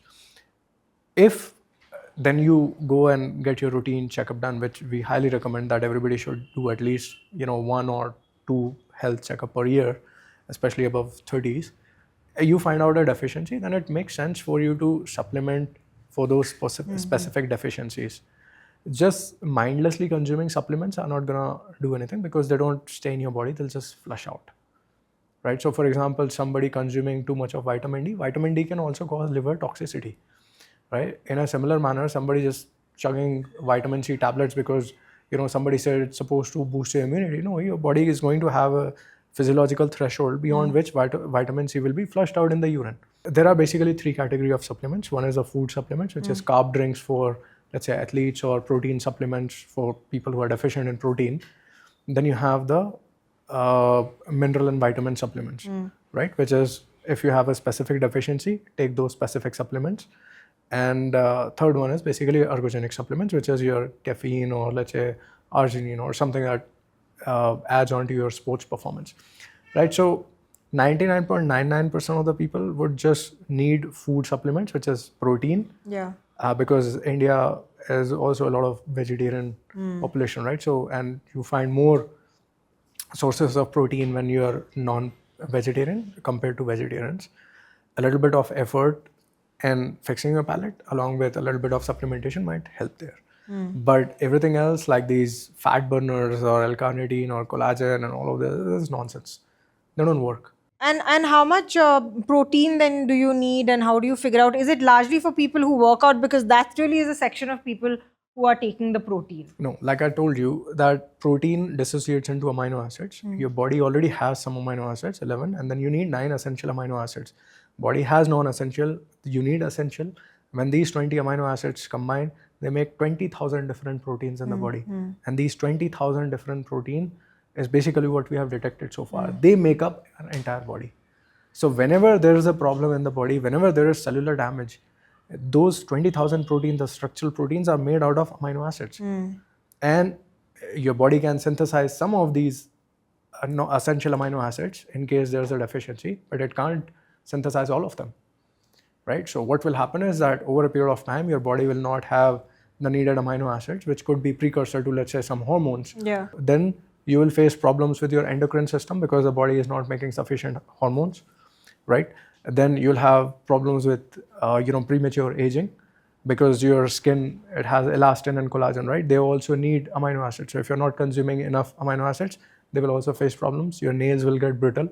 Your hair will start, you lose hair because keratin is also a protein at the end of the day, right? So all these problems in India primarily stem from just low consumption of protein. Yeah, so India is, a protein deficient space. Ahana, are you also looking at getting into protein bars? And there's whey protein, there's plant protein. What is the market that you're seeing? Yeah, so we are actually launching plant protein. On an average, India consumes about 45 grams of protein. Maybe less than that. Maybe less than that. Much less than that. And what is the guideline? The guideline is you need to consume 1 to 1.5 gram per kg. Body weight. Per body weight. So let's say if you are weighing 60 kgs, you need minimum 60 grams of protein. Now, a day. A day. That's a minimum. Day. Minimum. Absolute so minimum. Imagine if 45 gram is what an average Indian is consuming. So you are already like 20 grams less than what you should be consuming. And I think there a supplement can fit in. But at the same time, what we have done when we are thinking about plant protein, this is not, again, it goes back to what आपके kitchen में protein के sources क्या थे? It was dal, it was sabzi, it was rice. And I think that's exactly what we have done. We have created a blend of 4 plant protein. And of course, the beauty of protein supplement is just the protein to carb ratio. You can get more protein per serving. And that really helps because अगर what do balanced diet mean? लोग बोल सकते हैं आपको protein बढ़ाना है तो आप जो खा रहे हो उसको ज़्यादा खाइए बट उसके साथ आपका कार्ब बहुत ज़्यादा बढ़ सकता है because in India the diets are very carb heavy diets. So I do feel in India where both, and the deficiencies with both vegetarian and non-vegetarian, they both, we are seeing they are deficient in protein. Protein supplement is a good way to fill that gap because of the protein to carb ratio. And the second stats, which I think JC would love to hear your perspective, that the consumption is also declining. It's already low and it's declining. And the biggest aha moment for me was it's lower in both urban and rural. You would assume, oh, urban, there is access to protein and all those things, but that's not the case. And I do feel that's where we also want to continuously innovate and keep bringing those products which can help people live again a better for you life. It's again a journey. It's the power of compounding that you do every single day. By the way, this, I think, just to reference to the point, I think there is also a myth where people connect that more educated you are, more aware you are about your lifestyle choices. India every 5 years comes out with a consumer economic survey. So in the recent consumer economic survey, they had broken down the spends of what rural India and urban India is spending. You'll be surprised to know that rural India is spending more in compared to the urban India in healthier nutritional choices. They are spending more on vegetables, fruits and eggs, whatnot, which has more high nutritional index than the urban India. And most of all the startups and companies, D2C, they all are focusing on the urban India, right? So that's a myth. Second, like what he said, I think the preamble to everything what we have discussed is already out there. So WHO has a very defined preamble basis on your gender, basis on age, this much how your protein consumption should be. Yeah. But guess what? We don't know that because that temperament of knowing basics is not there. So it's very easy to talk to someone and say, hey, how much protein do you eat? And she might be eating, let's say 80 grams of protein. I might think, oh, that's fit for me, I will go in. Maybe I may not have to. I may have to either have more protein or less protein, right? So those basic guidelines of not just nutrition, from education point of view missing. And then I want to plug in to say that maybe AI could solve for it, because today AI has that power to, I can just go and talk to a chatbot. I can go to FITTR app and say, hey, I am a male of so and so age, I am sedentary, or I do this much of active lifestyle. What should be my protein intake? And probably then it might tell me, okay, look, this could be a protein intake. Right. No, so basically, sum this all together, would you say that the average Indian is very confused also in a sense? When you go deep into it to really seek credible information, it seems like rocket science as well. When you talk about all the science behind it, some people in the health industry make it sound like rocket science. You had spoken about how, a lot of the health industry is, they make their money from the ignorance that people have. So the simple question really is, if an average Indian is confused, where should one start? A WHO website, you would find answer to all of your questions. It doesn't matter whoever is peddling whatever information on social media. Even if he's, let's say, a doctor, and I confront a lot of doctors on social media who peddle these nutrition advice, because let's be honest, doctors do understand a lot about body, but they don't read about nutrition as much as they should. My advice to anybody, if you're going out on social media, whoever is saying whatever, validate against WHO. Look, WHO is not some fad organization which wants to kill everybody. The organization has been around. It's one of the most networked organization. Every organization has to eventually report into WHO. So when WHO says something, you listen. If WHO tells you that you need to be this much active, trust me, that data is coming from a very deep research. It doesn't matter what your cardiologist is saying, you don't work out, otherwise you'll get a heart attack. If WHO is telling you to exercise, you go and exercise. If WHO is telling you to consume protein, you consume protein. Right? So first thing is this. Don't listen to anybody on social media who does not follow basic WHO guidelines. So some very common questions then that get asked as well in terms of, what is the difference between fat loss and weight loss? What is body composition versus BMI? If you can answer some of those questions. In a human body, you have glycogen, you have fat, the stored fat, you have minerals, and then you have water, right? So what you really want to lose is the stored fat. So when we say fat loss, we refer to as the stored fat, which is our triglycerides. And we say weight loss, you're losing muscles, you're losing glycogen, you're losing fat, as well as water. Right? So the more appropriate term is basically fat loss. Fat loss is desirable. Weight loss is not really like something that people should focus on. The other thing that we keep talking about is a high metabolic rate. And I mean, is it genetic? Is it something that you build by doing exercise? Because a lot of people, get asked, how come you eat so much and you still don't put on weight? And is that attributed to having a high metabolic rate? Is that how it works? Right. So it's a very complex topic because then we have to get into endocrine So system. in layman terms, In if you layman take- yeah. terms, yes, doing more exercise builds up your total daily energy expenditure, which means you burn more calories when you move more. Because at the end of the day, if you run your car more, it will consume more fuel, right? So when you move more, your body is going to consume more calories. That means you will be eating more food because you're burning more calories, right? So if you move around more, your metabolism in general is higher, right? And genetics don't really have much to say here because metabolism is kind of dynamic. So your body can adjust your metabolism depending on various factors.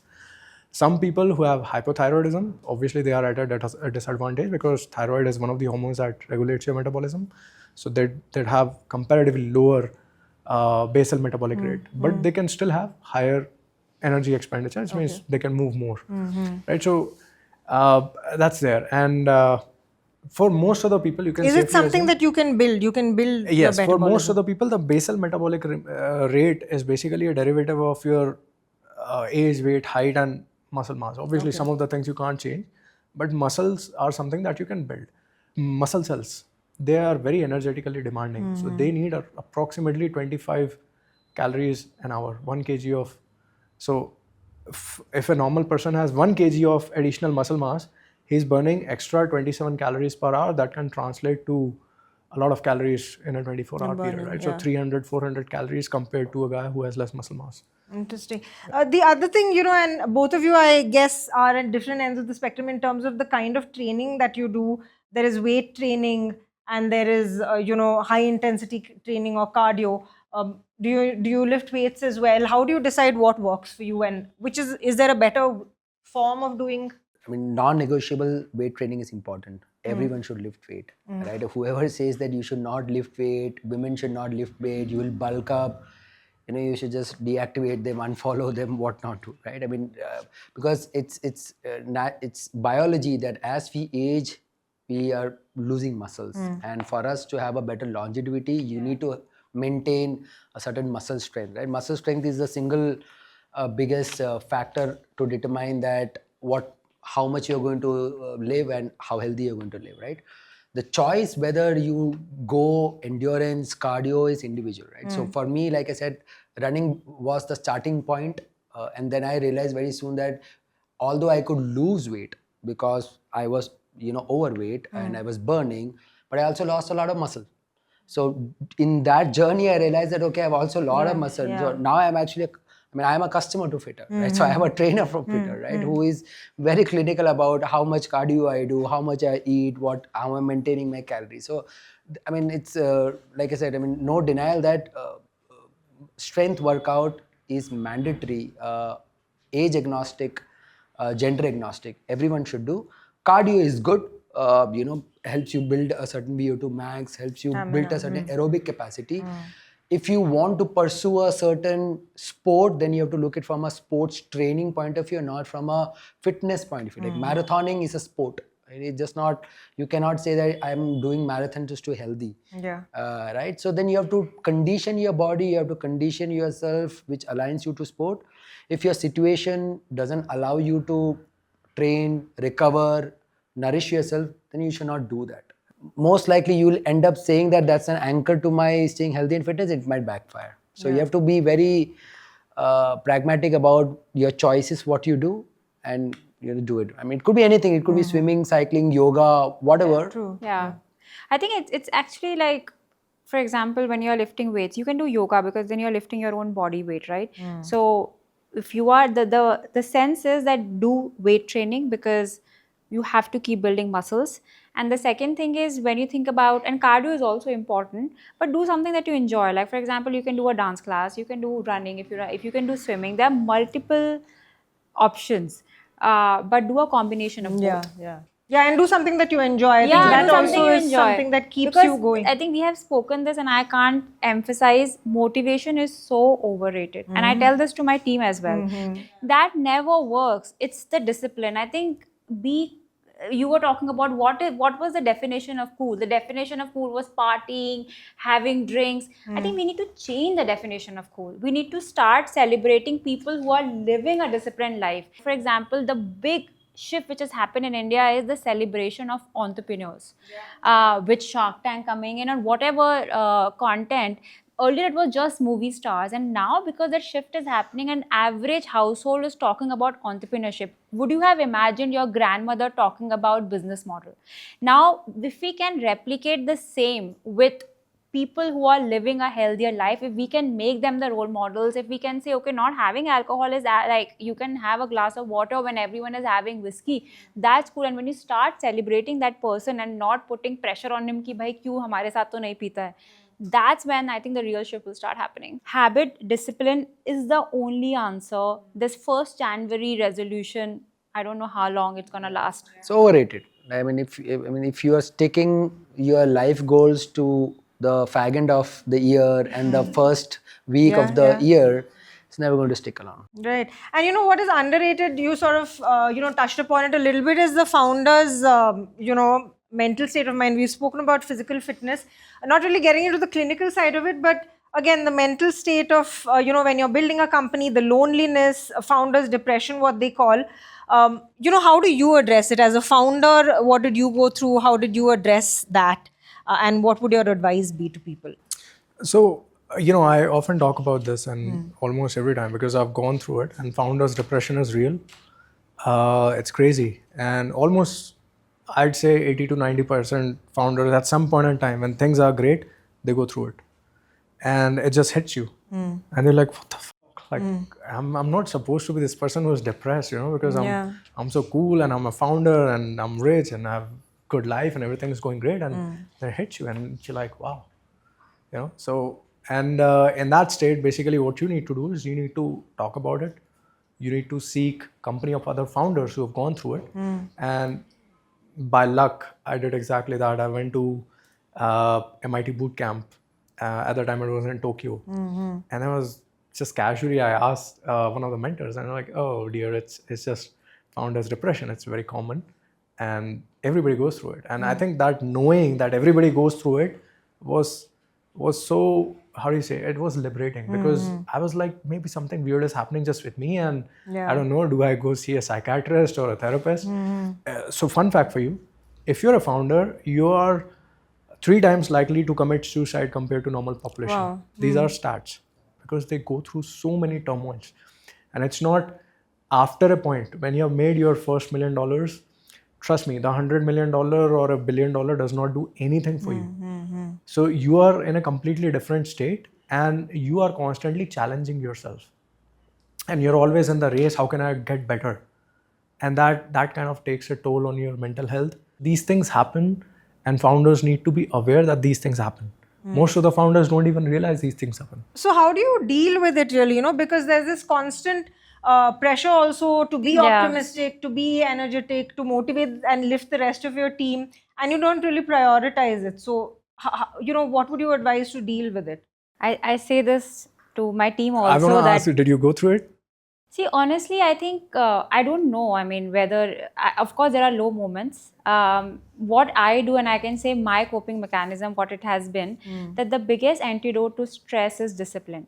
When I am stressed, I will be the most disciplined person. And a lot of the founders, like for example, they will tell me, oh, go get a glass of wine. I will never do that. I would eat by 6, I will sleep at 9:30, and I think sleep is the biggest medicine. There has been so many frustrating days, and you sleep over it. But the other thing which has really helped in my case, you go back to the why. And it may sound very cliche, but I cannot tell you the superpower, the purpose is. When you are building for the right why, when that problem statement is your life mission statement, it just gives you that resilience. It gives you that the next morning when you wake up, you will realize why you're building it and you will be willing to go through the pain. Life is painful. Life is misery. The desire, if you have a desire, it will bring a lot of misery. You really need to pick which desire and which pain you want to go through in your life. And I had read so many books. In B school, you read about entrepreneurship, it's a roller coaster ride. But to be honest, I wasn't ready for the lowest lows. It's so lonely. No one understands what you are going through. Social media has made it worse because they are comparing you with this ABC brand. And then you realize that, people are just saying something else on social media. The life is very, very different. So, couple of things. A, normalize it. That and accepted that this pressure is going to, it's also a privilege, by the way. I have raised 3 institutional rounds. There are amazing investors who have trusted me. There are amazing team who have left jobs in Flipkarts of the world and have joined me. So this pressure is also privilege. So understand that. Be very, very disciplined when you're going through that time. Sleep on time, eat right, work out, and just go back to the why, because honestly, it will show you the light in the darkest tunnel. You might have a heartbreak, you might not get the job you want, you might not get the education you want. You can get over any of the loss in your life.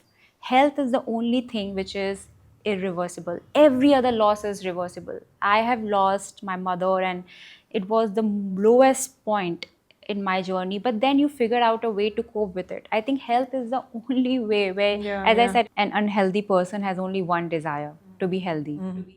How do you look at it, Dilip? Because you're investing in these founders as well. So what advice would you have? And you were a founder yourself. Yeah, so well, I have to do a plug about Rainmatter because most of us are builders. Almost everyone is a builder here. So we've been on the other side. So I've been on that side where I burnt out. Right, there were issues. I still feel that I have huge anxiety issues even today. Anxiety simply because there's so many people who reach out to me seeking time and investment, and I have to reply back to everyone. And the worst part is I can't say yes to everyone. You have to say a lot of no's. I have to say no to it. And being someone who has been an entrepreneur, it pains me to say no to someone because every time, 9 out of 10 responsive what an entrepreneur gets every day is a no. And I have to be one more reason to that, right? So that's stress and anxiety to me, right? So look, I read somewhere, I think someone said that a healthy body, a calm mind can't be bought. You have to work on it, right? So it has to be an investment what a founder does.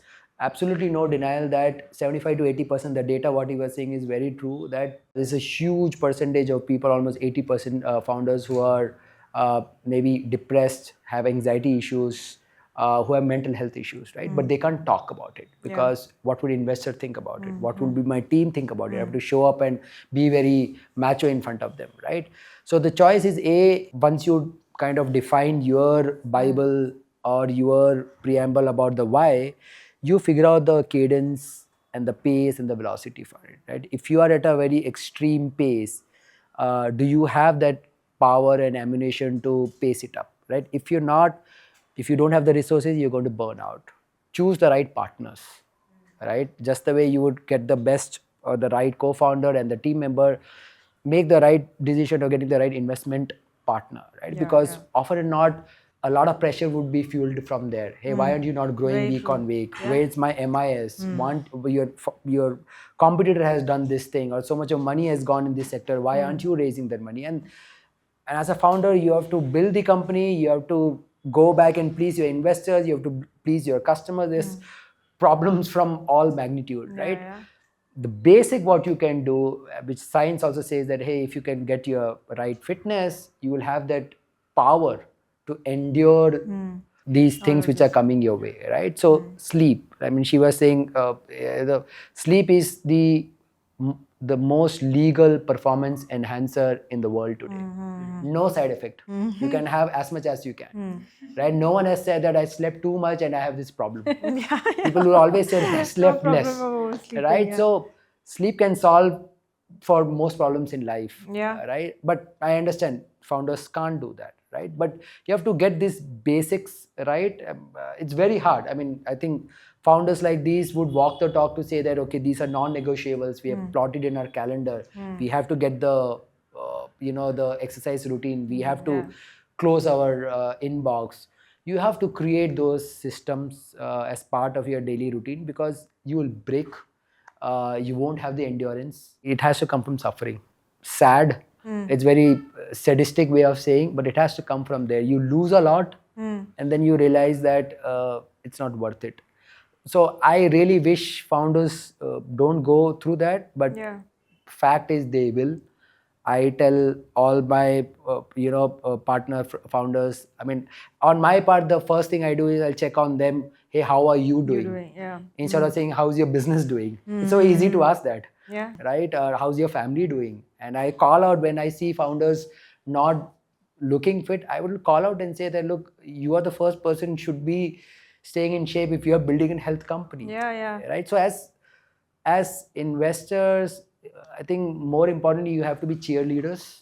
You have to cheer founders to be sane, to be in control. Because if founder is not healthy, the business is never going to be healthy.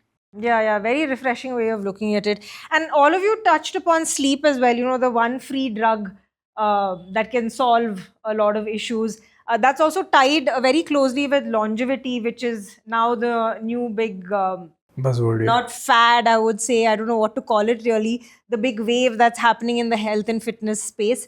So how are you looking at it? Because a lot of it, of course, is coming from, the influence of what we're seeing happening in, say, in America, Europe. Single people like an Elon Musk, Brian Johnson, all of them. How scalable is it? What do you think of the tests that they're doing on themselves? Where does it stand? Look, most of these tests are not FDA approved. And again, I'm a very systematic guy, so I don't go against government guidelines. Because if there's not enough longitudinal data, I'm not going to go peddle some random therapy which is happening in Cayman Island, which is where most of the people park their money and go for illegal treatments, right? So personally, for me, longevity is living your life up to 100, 120. That's actually the human body can endure. Beyond 120, no matter what you do, your brain will die. Because unlike your rest of the body, which can be repaired through stem cells, and you can individually reduce the age of your individual organs, except for your brain. So even the mesenchymal cell treatment, which is what they're doing these days, these are pluripotent cells which convert into any type of cell in the body. But there is no treatment, does not exist, that can reverse your brain aging. Because every time you're spending a day on this planet, you're accumulating memories. Memories occupy space, so it's like a hard disk. It's going to fill up at some point of time, theoretically. Once you have passed your adulthood, right, you start losing brain cells. And after 120 years, your brain will die. So unless until you can download your brain in an artificial machine and create artificial conscience, you can't really theoretically live in this body beyond 120 years, no matter whatever one says. So when you say biohacking, it's like a malpractice that you're doing to your body when you're saying anti-aging. It is not the natural process. No, it's not even a process. It's a fad. Biohacking is just a buzzword which people typically use to dupe people. There's no such thing as biohacking. It's just a crappy keyword which took over because people love using these words to think they are doing something magical when they are not really. For example, take these fasting protocols where people are doing dry fasting thinking that will upregulate the rate of autophagy, which is absolutely dangerous. A lot of people mess up their bodies because of these extremes. What people don't realize is that autophagy is not just destroying your bad cells or recycling old cells. It also destroys your immune system. So now you're sitting with a weakened immune system, less muscle mass, and then you have cancer cells which are more resilient. This is not biohacking. This is you being stupid.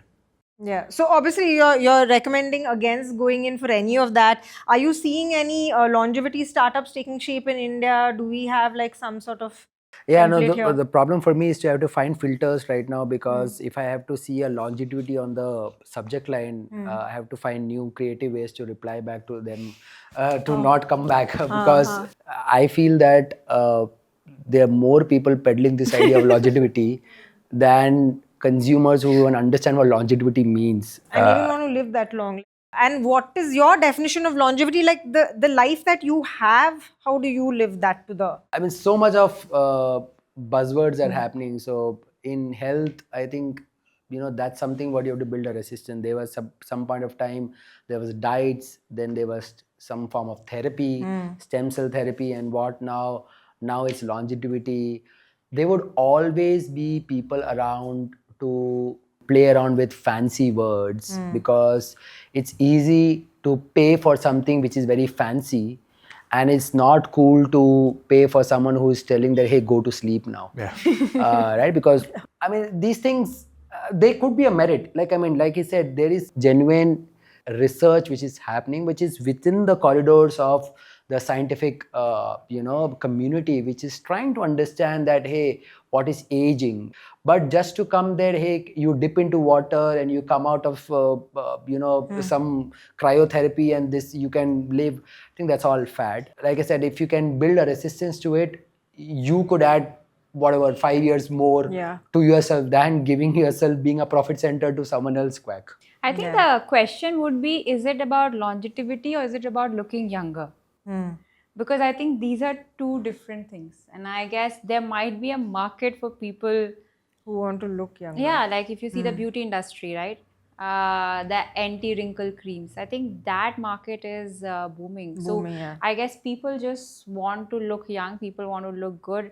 It's still instant gratification. It's all about how am I expressing myself externally. I'm not sure if it's too internal driven that I want to live a long, fulfilling life. I think that might be the harsh reality. So many ways of looking at it as well. And what would your recipe be to just live? I mean, this is like a very philosophical question, though. Like a healthy, happy, How will you measure- happy life. A healthy, How will happy you life measure with your the life life? that you You have, spoke about data so much. How will you measure your life? without getting scientific. Yeah. So, like I said, physical, mental, social, and financial well-being, and you have four benchmark, pillars. right? So you compare yourself. Like, for example, am I having a decent enough home? Am my family comfortable in driving in a safe car? Is my daughter going to a good enough school, right? So it tells me that, yeah, I'm doing financially well. Am I doing emotionally well? Do I have a support system at home? Yes, my wife is there. My 2 daughters are there. I have 3 little chihuahuas. Right, so that's good. Social media, I think what everybody can do. I have a practically zero social life. So maybe I guess in this case I have to count my social media followers. You're rich. You have millions. You're staying relevant. Yeah. So my thousands of millions of followers, and I guess the kind of impact I might be adding to their life, right? So that gives me a purpose. Mental well-being, like it's a work in progress. I recently took a break for my 2 to 3 weeks. Told everybody I'm going on a mental well-being break, and then I came back. Right. So these things cannot be like, you can't fix your health. Yeah. You can't fix your physical health. You can't fix your mental health. It's always a work in progress. Because unless until it gets damaged, it cannot become stronger. Yeah. As a founder, if I hadn't gone through all the problems I did, I wouldn't be a smarter and more experienced founder today. So it is important for everybody to go through the hustles. Like they said, life is a suffering. So you just choose your suffering and then say, this is a suffering that I endure. And this is a suffering I can't endure. Right? So you pick that, okay, I'm going to endure this. And I know that after enduring this one, I'm going to become a stronger version of myself.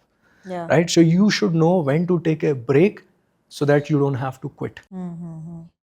Yeah, and then you connect the dots and figure out, what's working. So to wind it up, really, what next for the healthcare ecosystem? What are the other gaps that you would like people to see building, and in terms of, where your company would go? As I said, a lot of brands have been created with this vertical positioning that I am a biscuit, I am a chocolate, I am a chips. I think we want to take a horizontal cut where we want to say that I am this better for you packaged food brand for India. The most important thing is to ensure that you are creating a system or an operating model which can keep flourishing every single year. And I think as you were mentioning that there are going to be so many ups and downs, but I do feel that at least we have an escape velocity now that we have a PMF, like a brand which exists, because I think 100 crore is that mark which you can think about it, but it's still day zero for us. A lot needs to happen. Yeah. What would you like, in terms of more founders to build? In which space do you see the gaps? Never been a better time than now to build anything in health. Maybe not every company what we invest could be 100 crore company, and need not be.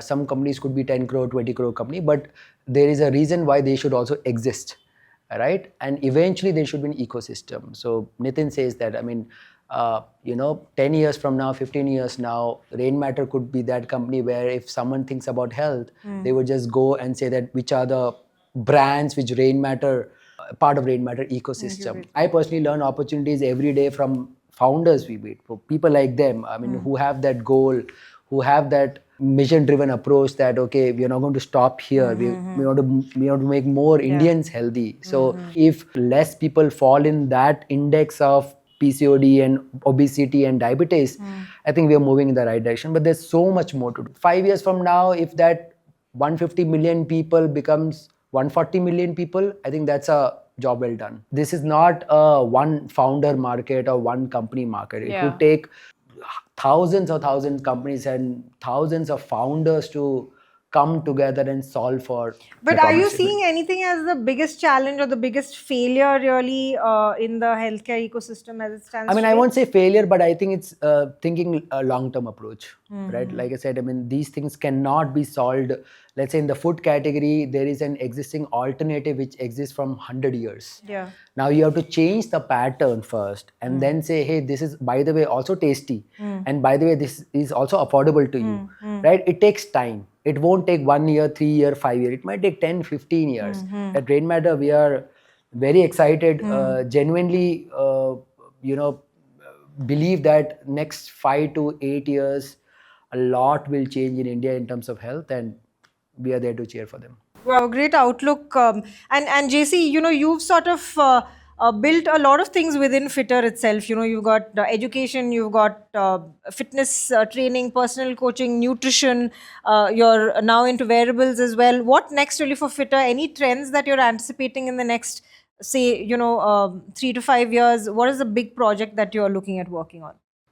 I think when 10 years back when I started, right, so I never really faced problems that the generation is facing or will face in the future. For me, it was counting calories, basically be in calorie deficit, surplus, hit enough amount of protein and workout. And that's what we preach.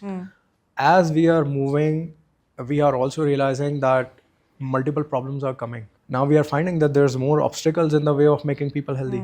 And if nobody is solving for that, we will have to, right? Today, just by breathing in the air that we are breathing, it's basically taking off 5 years of our life, right? So what's the point of me working out and trying everything, eating clean food and everything? By the way, food is not clean. Nowadays, you are getting fake paneer in the market. Adulterated, No, fake paneer sold by major corporates, right? So all the restaurants you go to these days, they are buying fake paneer and making you eat fake paneer. Like the only source of protein for vegetarians that they can eat on a regular basis. It's called analogous paneer. Zomato was in the middle of this whole controversy. So they were selling analogous paneer, right? I'm not sure if they still do it. But point is, we are, at one point of time, we moved on from basic needs and we said, we need food, water, shelter. Now we are taking a step back and saying we need clean air, clean water and clean food.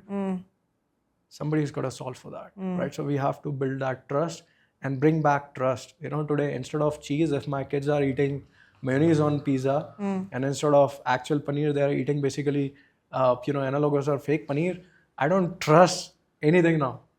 So first, I'm going to build a solution for myself and my family, and we'll see if everybody else also shares the same thought about me. Like I'm concerned about air pollution, I'm concerned about water pollution, I'm concerned about the food. And I'm assuming that a lot of parents like me would be concerned. Right. So that's the next thing. So you're looking at building in these spaces, say for clean air. At least we are talking.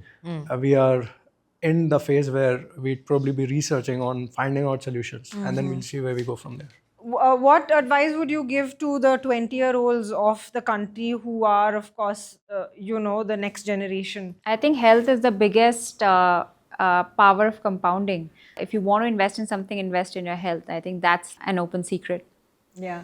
Just stay curious and know more about yourself, your body.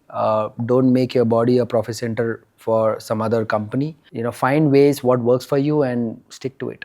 Yeah, I'd say just make mistakes and figure everything out along the way, and just try to be a good person. Because if you try to be a good person, most of the things will work out for you. Right, everything will fall in place. Thank you so much to the three of you for your time. Huge respect for what you're building, what you're prioritizing. Thank you so much for a very interesting session.